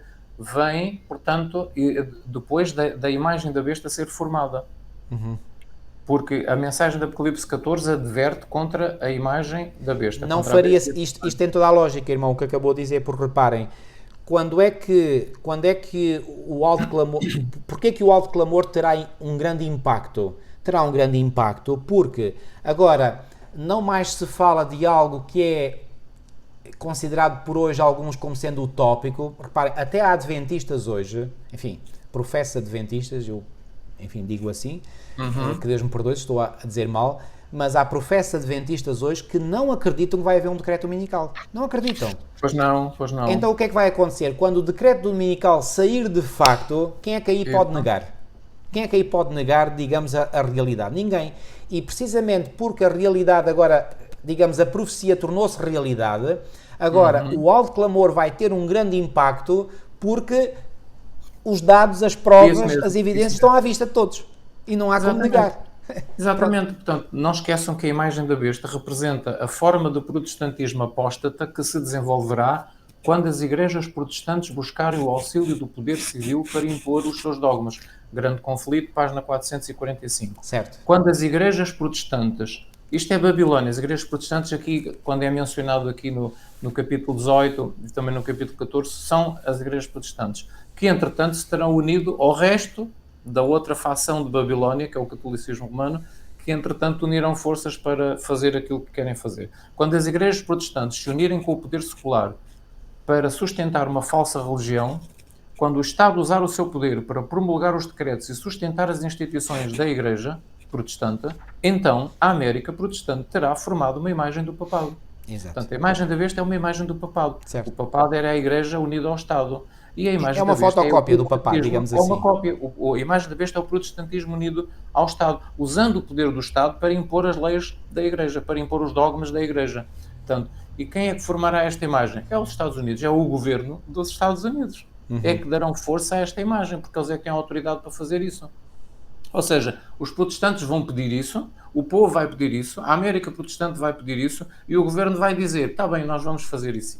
Vocês querem assim, vocês são os nossos eleitores, vocês são aqueles que nos elegem para os postos do governo, portanto, nós estamos aqui porque vocês querem, vocês nos nomearam, se é assim que vocês querem, nós então vamos fazer. Exatamente. Ou seja, até se fará isso respeitando o princípio da democracia. O povo quer, então nós fazemos. Isso, exatamente. Então, para fazerem isso, vão alterar a Constituição, vão fazer uma emenda à Constituição para poderem fazer isso e fazer então essas leis em que o Estado apoia a Igreja controla o Estado e o Estado faz o que a Igreja quer. E a Igreja com o Estado vai fazer então as tais leis opressoras. Os governantes dos Estados Unidos da América, por meio de atos legislativos, imporão a lei dominical. Isso. Quando os Estados Unidos da América, nos seus conselhos legislativos, promulgarem leis para coagir a consciência no tocante a privilégios religiosos, impondo a observância do domingo e empregando o poder opressivo contra os que guardam o sábado do sétimo dia, a lei de Deus será por todos os efeitos invalidada nos Estados Unidos da América. Exatamente. E a apostasia nacional será seguida de ruína nacional. Meditações Matinais, 1977, página 177. O professo mundo protestante formará uma confederação com o homem do pecado. E a Igreja e o mundo estarão em corrupta harmonia. As Escrituras ensinam que o papado deverá readquirir a sua supremacia perdida e que os fogos da perseguição serão reatados por meio das concessões oportunistas do chamado mundo protestante. Quem vai dar a força novamente ao papado serão as concessões do chamado mundo protestante. Serão as concessões de nações protestantes, países protestantes. É que vão dar isso. Onde é que está escrito? Mensagens Escolhidas, volume 2, página 367 e página 368. Ou seja, a grande nação protestante, que é os Estados Unidos da América, que foram formadas por pessoas que fugiram à tirania papal aqui da Europa, por incrível que pareça, 4 séculos depois, e estou a dizer 4 séculos porque agora no ano 2020 completaram-se 4 séculos de história dos Estados Unidos. É assim, a nação foi fundada em 1776, mas os primeiros pais peregrinos chegaram em 1620 a bordo do famoso navio Mayflower, a Flor de Maio. 1620. Portanto, em 2020 completaram-se 4 séculos, digamos, em que os primeiros europeus fogem à perseguição papal aqui da Europa e vão, digamos, para o Novo Mundo, para a Terra. Aqui se cumpre aquela profecia de Apocalipse 12, quando diz que a Terra ajudou a mulher. Okay? Esta terra é o território onde viria a surgir, portanto, a nação americana representada pela besta que sobe da terra. Terra é o local geográfico onde a nação surgiu. Então, desde 1620 até 2020, portanto, passaram 403 anos. Ou seja, em 400 anos, esta nação ter-se-á corrompido por completo. Ou seja, os princípios fundadores da nação ter-se-ão corrompido por completo. Isso. Portanto, aqueles que fugiram à tirania papal, agora eles próprios se tornam tirânicos à moda de Roma papal. Portanto, é isto que, no fundo, que estes oráculos nos indicam. Exatamente. E não esqueça o versículo 3 do capítulo 18. Neste alto clamor, nesta grande pregação mundial, semelhante à do dia de Pentecostes, no tempo dos apóstolos, nesta grande pregação mundial vai ser dito o que está aqui no verso 3. Todas as nações têm bebido do vinho do furor da prostituição de Babilónia. Exatamente. E com a Babilónia se prostituíram os reis da terra e os mercadores da terra se enriqueceram. Portanto, o que é que vai ser denunciado aqui, segundo o versículo 3? A união de Babilónia com os reis da terra. Exatamente. A união de Babilónia com os reis da terra. E a união de Babilónia com os reis da terra formará um poder semelhante àquilo que existiu no passado, em que a Igreja Católica Romana estava unida ao Estado e perseguiu.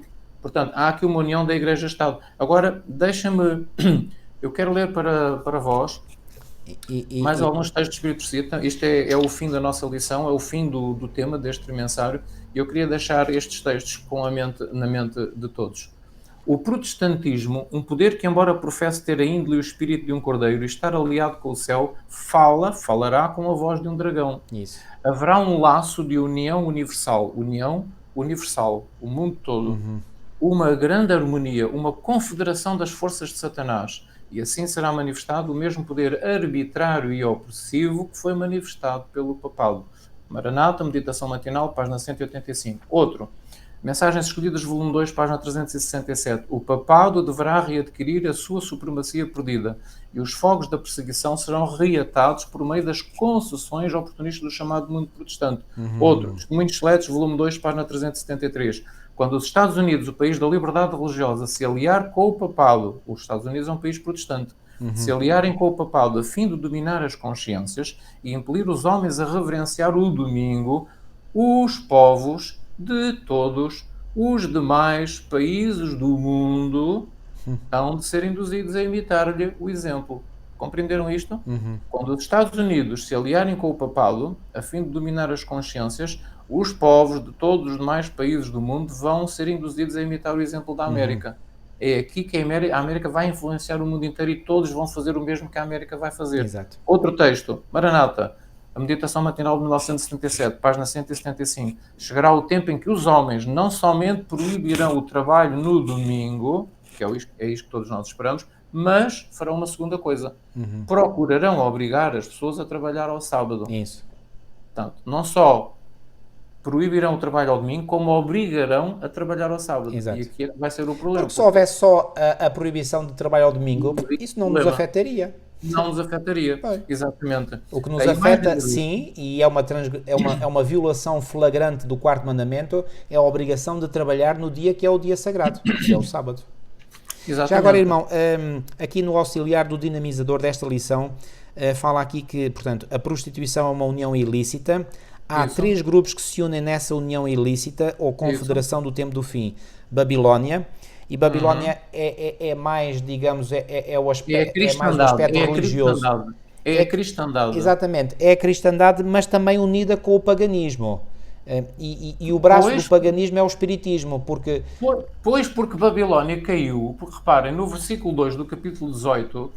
Babilónia cai porque ela se une ao espiritismo. Exatamente. Tornou-se morada de demónios. Exatamente. Babilónia tornou-se morada de demónios, por isso é que havemos unido ao espiritismo e ao ocultismo. Exatamente. Às forças demoníacas. Tudo o que é ocultismo, tudo o que é o mundo sobrenatural, que as pessoas reparem, a maior parte das religiões não cristãs, portanto, as religiões pagãs, é assim. É satanismo, é oculto, é misticismo, é tudo isso, não é? Por isso, como Babilónia se vai unir ao mundo oculto, isso. Ao espiritismo e à teosofia e ao mundo oculto, por isso é que vamos ver em Babilónia também o espiritismo e o paganismo. Mas, portanto, Babilónia representa todas as falsas religiões do mundo, incluindo o espiritismo ligado ao poder papal. Os reis da terra é uma referência aos poderes políticos, ou seja, ao Estado. Bem. E os mercadores da terra são as forças económicas, portanto... Isso, muito bem. E vai haver... Ou seja, é uma conglomeração mundial. Ok. Três coisas, portanto, é a cristandade, é o poder político e é o poder económico. E Exatamente. depois, juntamente a isto, vêm as religiões orientais e o espiritismo. As religiões Eu diria, orientais e o espiritismo. dito de outra forma, ou sistematizando de outra forma, porque isto aqui também é uma questão de É isso, sistematizar. exatamente. Sistematizando de outra forma. Portanto, há três grandes poderes que se unem. É o poder religioso, o poder político e o poder económico. Isso, Ok? muito bem, estes três. Dentro do poder religioso há três Isso, poderes. isso. É o catolicismo romano, Muito é o bem. protestantismo apóstata e é o espiritismo paganismo. Exatamente, muito Eu ponho bem. espiritismo e paganismo. Porquê? Porque o paganismo é um reflexo do espiritismo e o espiritismo é paganismo. Portanto, repito, é o poder económico, o poder político e o poder religioso que se unem, ok? Dentro do poder religioso é uma subdivisão também, é uma É, constituição de três poderes. é Catolicismo romano, cristianismo protestantismo e é, paganismo. e paganismo. E sabem, eu já agora aproveito para vos ler aqui só umas linhas de um livro que nós conhecemos também muito bem, Testemunhos para Ministros, na página 117. Sabem o que é que ela diz? Ouçam com atenção. Ao nos aproximarmos do fim do tempo, haverá maiores e cada vez maiores demonstrações externas do poder pagão. Isso. E Pagão. agora Pagão. ouçam bem a frase que vem a seguir. Ouçam bem. Deuses pagãos revelarão o seu assinalado poder e se exibirão diante das cidades do mundo. Nós não imaginamos o que está à nossa frente, o que está para vir aí. Aquilo Exatamente. que vai fazer esta grande nova ordem mundial é tão grandioso, que nós nem sequer imaginamos o que é que vai ser. Mas ela não é daqui, ela afasta o véu e diz: ao nos aproximarmos do fim do tempo, haverá cada vez maiores demonstrações externas do poder pagão. Deuses pagãos revelarão o seu poder e se exibirão diante das cidades do mundo. Cá está. O paganismo e as religiões orientais, e as religiões, não só orientais, as religiões africanas Isso. também, as religiões de outras zonas do mundo são religiões animistas, Animistas, são é isso. religiões em que se adora, venera os espíritos da natureza, o Exatamente. espírito da água, o espírito do vento, o espírito da montanha, o espírito da árvore, são Isso. religiões animistas, Certo. e juntamente com as religiões orientais, isto vai formar uma união muito grande com a cristandade. Isso. Com a Isso mesmo. cristandade. E para piorar ainda as coisas, o espiritismo vai entrar também em cena. A Exatamente. cristandade vai dar as mãos ao espiritismo, vai dar a mão às religiões orientais, vai dar a mão ao animismo, às religiões que adoram os espíritos da Oh, irmão, natureza. deixa-me fazer só aqui um breve parênteses para dizer o seguinte. Já há uns anos atrás, e já foi há uns anos atrás, eu fiz uma busca na internet ao site da Faculdade de Teologia Protestante da Universidade de Genebra, na Suíça. Ok? Lido bem, domino bem a língua francesa, digamos, é a minha segunda língua, não é? E, portanto, fiz uma pesquisa e reparem, já agora fazer aqui outro parênteses para dizer que a cidade de Genebra, na Suíça, foi considerada no tempo da Reforma Protestante como a Roma Protestante. Recebeu esse Interessante, título, a muito Roma bom. Protestante. Pois. Ou seja, se havia local na Europa que mais se opôs aos ensinos de Roma Papal foi a cidade de Genebra. Não é por acaso, para mim, não é por acaso que a cidade de Genebra tenha conseguido tanto gabarito e tanta preeminência no mundo. Reparem, só agora para dar alguns exemplos. A cidade de Genebra, porque eu conheço bem a cidade de Genebra, porque fiz o curso de Teologia em Colões, Sossalé fica a 10 km da cidade de Genebra. Aliás, do campus de Colões vê-se a cidade de Genebra, lá no fundo, no vale, não é? Junto ao Lago Leman. É É um bonito. sítio Já tenho lindíssimo. Em visto termos imagens, tenho visto imagens. paisagísticos, é lindíssimo. Eu já conheci outros campos adventistas, outros campi, é como se diz no plural, campi. Plural de campus é campi. Eu conheci outros campi adventistas, nenhum deles para mim é mais bonito do que o de Colões. Portanto, aquela zona, em termos de beleza natural, é lindíssimo. Então, a cidade de Genebra foi, digamos, o ponto alto do protestantismo. O Pois. ponto alto do protestantismo. Foi lá que João Calvino, que não era suíço, mas francês, mas ele teve que fugir do seu país porque começou a haver uma grande luta contra a reforma protestante em França, não é? Aliás, foi essa grande luta contra a reforma protestante em França que fez com que, mais de 2 séculos depois, a França mergulhasse, digamos, nos horrores da Revolução Francesa. Portanto, este é outro assunto que não vou agora aqui falar. Mas a cidade de Genebra, estava eu a dizer, portanto, foi um dos pontos altos da Reforma Protestante. Pois Okay? foi. Agora imaginem, nessa mesma cidade que foi, repito, que foi o ponto alto do protestantismo, a faculdade de teologia protestante dessa cidade, hoje, e eu fui ver o currículo na internet, aquilo, eu até fiquei horrorizado ao ver o currículo que vi na internet. Porque aquilo é um currículo que é claramente uma ligação da teologia cristã, protestante católica, com o hinduísmo, com o budismo, com tudo. Bom, eu estava a ver aquilo e estava a dizer, olha, isto é Babilónia, entre aspas, no seu melhor. Portanto, isto é um caldeirão enorme, ou seja, o ecumenismo de hoje que se pratica, ou que é vivido nas nações ditas protestantes, ou tradição protestante, já ultrapassou há muito tempo os limites de fazer uma união entre as igrejas protestantes e católicas. Não, isso já está para trás há muito tempo, isso já é dado adquirido. O que se procura agora fazer, aliás, não se procura fazer, já está a ser feito, é uma união com as religiões pagãs. Com as religiões pagãs, com o hinduísmo, isso é paganismo puro. É o paganismo no seu melhor, o hinduísmo, o budismo, o confucionismo, o zoroastrismo, as religiões animistas. Isso. E por isso é que... E uma faculdade de teologia protestante a fazer esta mescla toda. Isto é incrível. Exatamente. Quer dizer, portanto, e por isso é que o texto diz... Estamos claramente, portanto, Babilónia está a atingir, digamos, a sua maturidade completa. Exatamente. É que o catolicismo romano está a dar as mãos a esse tipo de religiões todas, não é? O protestantismo está a dar as mãos ao espiritismo também neste momento. Então, quando se unirem os dois, quando se unirem todos, isto aliás, vai dar uma das grandes ideias que é transmitido naquele curso é: temos que procurar aquilo que há de comum entre todas as religiões. Pois é. A ideia é boa, a intenção é boa. A intenção é boa. A intenção é boa, só que infelizmente, quando começarem a pedir o apoio do poder civil, o apoio do governo, isso vai dar mau resultado. Pois.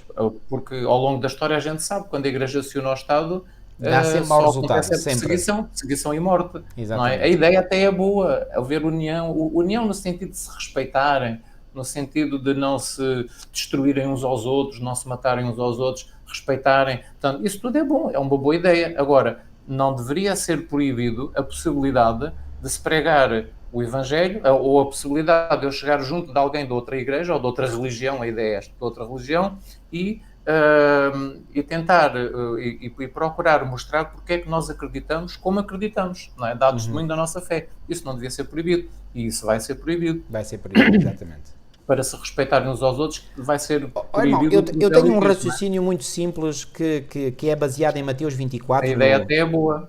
No sermão profético de Jesus, que ainda há bocadinho eu citei, e o raciocínio é o seguinte: em Mateus 24, Jesus predisse isto. Eu vou ler Mateus 24, a partir do versículo 9. Diz assim, aliás, vou ler o versículo 8, que, digamos, é como que a introdução ao versículo 9. Porém, tudo isto é o princípio das dores. O que é o princípio das dores? Nação levantar-se contra nação, reino contra reino, haverá fomes e terremotos e pestes em vários lugares. Isto é o princípio das dores. E a gente pode pensar, então, se isto é o princípio das dores, o que é que será o fim das dores, não é? Jesus aqui está claramente a usar a imagem de uma mulher em trabalho de parto, e qualquer mulher que já foi mãe sabe que as primeiras dores, embora sejam dores, não é? Por isso é que se chamam primeiras dores, não é? Ou o princípio das dores, não são nada comparando com as dores finais, precisamente antes do nascimento da criança. Então, o que é o fim das dores? Esse fim das dores não vem mencionado com essa expressão, mas para bom entendedor, meia palavra basta.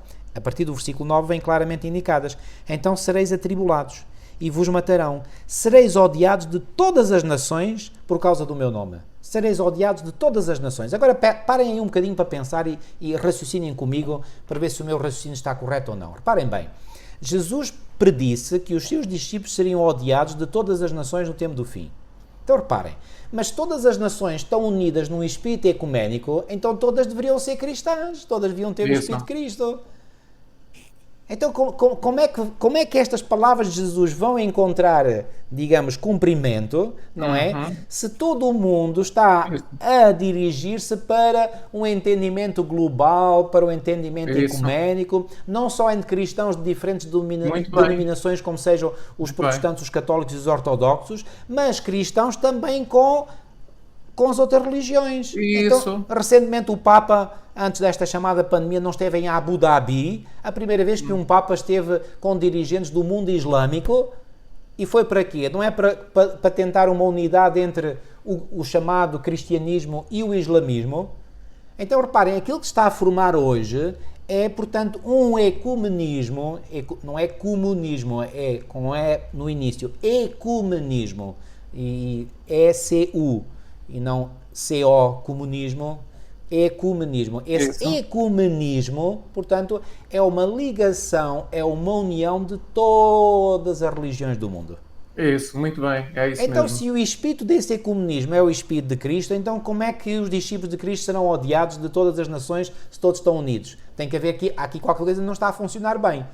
E o que é que não está a funcionar bem? Não é que Jesus se tivesse enganado, porque ele não se engana, porque ele diz a verdade.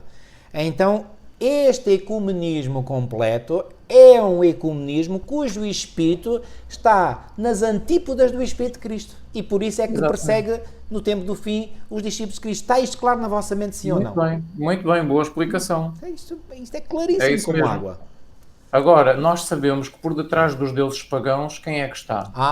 Irmão, há bocadinho quando você disse isso, eu abri logo aqui a Bíblia, ainda tenho aqui aberta em 1 Coríntios 10. Porque quando Paulo fala aqui, por exemplo, da idolatria dos ídolos, não é? Que são os tais deuses pagãos, não é? Ele diz assim no versículo 19, mas que digo que o ídolo é alguma coisa, ou que o sacrificado ao ídolo é alguma coisa, versículo 20. Antes digo que as coisas que os gentios sacrificam, as sacrificam aos demónios e não a Deus. E não quer que sejais participantes com os demónios. Não podeis beber o cálice do Senhor e o cálice dos demónios. Não podeis ser participantes da mesa do Senhor e da mesa dos demónios. Ou seja, por detrás da idolatria, há muita gente que pensa que a idolatria é prostrar-se perante um boneco. Bom, na aparência sim, é isso. O que as pessoas não sabem é que por trás do boneco estão demónios.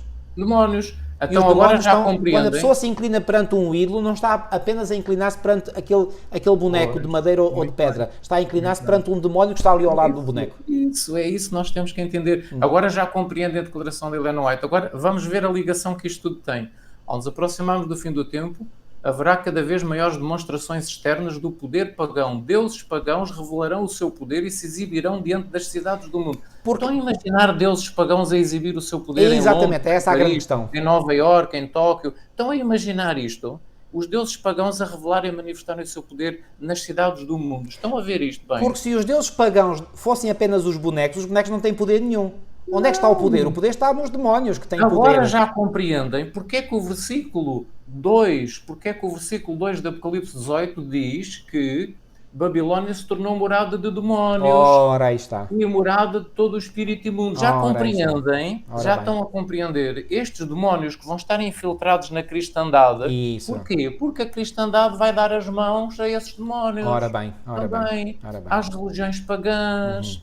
Compreendem? Isso será uma capa que favorecerá a agenda satânica, porque, digamos, essa unidade tem a aparência de cristã, ou seja, assim atrai melhor os cristãos, porque muitos cristãos vão pensar, mas eles afinal até aceitam o cristianismo. Mentira, não aceitam nada. Aceitam coisas, aparentemente, certas coisas, ou algumas coisas, mas os grandes princípios do satanismo, do espiritismo, estão lá por dentro e bem fortes.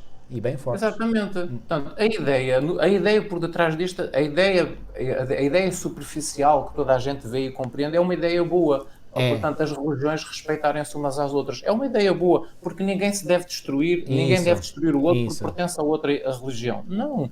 As pessoas têm que se respeitar, as religiões orientais e o cristianismo respeitarem-se mutuamente, não se destruírem mutuamente. Agora, com base nessa união, querer obrigar depois os outros a fazerem como eles idealizam, ou obrigarem a fazer o que eles idealizam, isso é que vai ser meter o pé na poça. Isso é que vai ser o erro muito grande que vão cometer. Porque até é bonito nós nos tolerarmos uns aos outros e haver a possibilidade de comunicarmos, de falarmos, não é? O outro fala da sua fé, eu posso falar da minha fé, posso explicar porque é que creio assim. Haver essa liberdade, essa possibilidade, pronto. Por isso, eu volto aqui a dizer algo que já disse em lições anteriores. Por isso é que aquilo que o mundo viveu nestes últimos anos já é um glimpse, como dizem os ingleses, ou seja, já é uma pré-visualização, digamos, daquilo que virá no futuro. Porque no contexto que o mundo viveu nestes 3 últimos anos, Isso. houve uma narrativa que foi aceita pelos grandes poderes, pelos governos do mundo, e tentou-se impor uma narrativa e que todos tinham que aceitar e eram obrigados a aceitar e tinham mesmo que aceitar, e aqueles que não aceitassem eram considerados como dissidentes, fanáticos, fundamentalistas, etc., terroristas até e tudo mais. Portanto, volto a dizer, aquilo que aconteceu nos últimos anos não é ainda a imposição da marca da besta, não é, mas já nos deu um vislumbre claro, uma pré-visualização daquilo que vem aí. Eu digo bem, pré-visualização, porque o espírito é o mesmo, é o espírito de querer impor, e tudo aquilo que é ser imposto, mesmo que seja aparentemente para o bem de todos, para o bem comum, tens que usar isto, tens que fazer isto para proteger os outros. E se eu não quiser fazer isso? Este é que é o ponto. Esse é que é o ponto. E eu sinto-me triste e frustrado e amargurado por ver que muitos adventistas não perceberam o problema que se viveu nestes últimos 3 anos. Eu não posso deixar de dizer isto.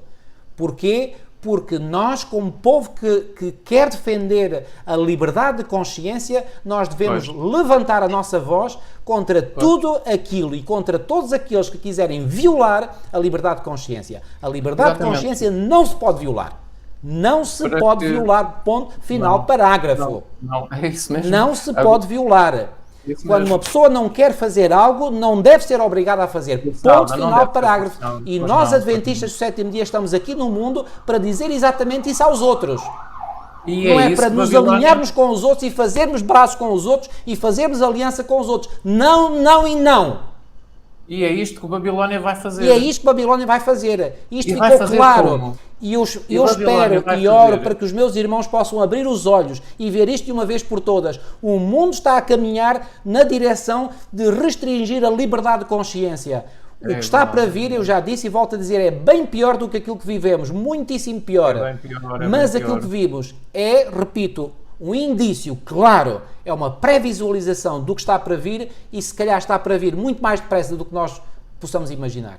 E Babilónia, ao cair espiritualmente, ou dar as mãos a todo este lixo e ao abandonar aquilo que está escrito na Bíblia e continuam a santificar o domingo e continuam a dizer que a alma se comunica com os vivos, a Babilónia, ao cair, vai formar uma aliança com o Estado, com os governos e formará a imagem de Deus. E é que é o problema. Eles não deviam fazer isto. Então, se eles sabem que o papado fez o que fez por se unir ao Estado, então eles agora vão se unir ao Estado e o que é que esperam que aconteça? Está-se mesmo a ver o que é que vai acontecer, não é? Claro. Está-se mesmo a ver o que vai acontecer. Então, o grande pecado de Babilónia, além de rejeitar a verdade e aceitar o erro, vai ser unir-se ao governo, ao Estado. Já agora, eu quero para impor sobre as consciências das pessoas algo de feitura humana. Isso, vão cometer o mesmo erro que o catolicismo romano fez no passado, então vão fazer a mesma coisa. Lutaram, deram a vida pela verdade e agora vão fazer o mesmo, não é? Então, deixem-me terminar com alguns textos, porque assim, eu quero que fiquem com estes textos convosco, porque já não vamos falar mais deste assunto. A imagem da besta representa a forma de protestantismo apóstata que se desenvolverá quando as igrejas protestantes buscarem o auxílio do poder civil para a imposição dos seus dogmas. Grande Conflito, página 445 e 46. Acho que isto está no capítulo... É o capítulo 21, salvo erro. Se não é o 21, é o 38. Procurem e leiam estes 2 capítulos. O Senhor me mostrou... Olha, o Senhor me mostrou claramente que a imagem da besta será formada antes que termine o tempo da graça. Porque isto será a grande prova para o povo de Deus, pela qual será decidido o seu destino eterno. Portanto, Mensagens Escolhidas, volume 2, página 81. Outro texto. Pela primeira vez é representada a Igreja de Roma, uma organização eclesiástica revestida do poder civil, tendo autoridade para punir os dissidentes. A imagem da besta representa outra corporação religiosa revestida de poder idêntico. Exatamente.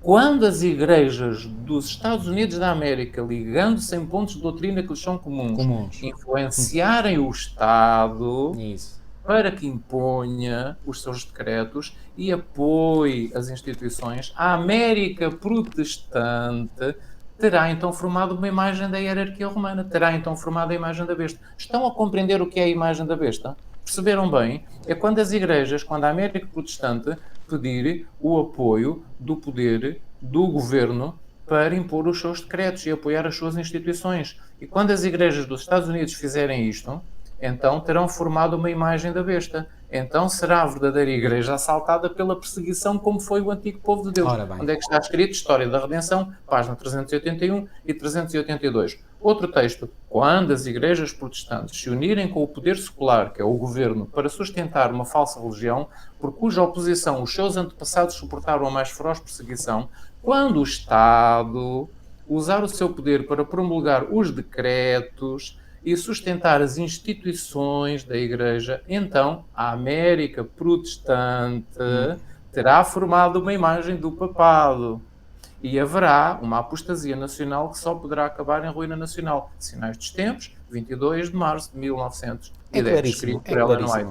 É claríssimo. Eu estou a ler estes textos para que, se ainda havia alguma dúvida, para que não fique dúvidas na nossa mente acerca disto. E essa América protestante, é importante que se diga, coitado, onde é que está essa América protestante, quer dizer, porque é que eu digo onde é que está essa América protestante? Porque ela não é mais protestante, deixou de protestar. Portanto, o protestantismo está totalmente corrompido e minado por dentro.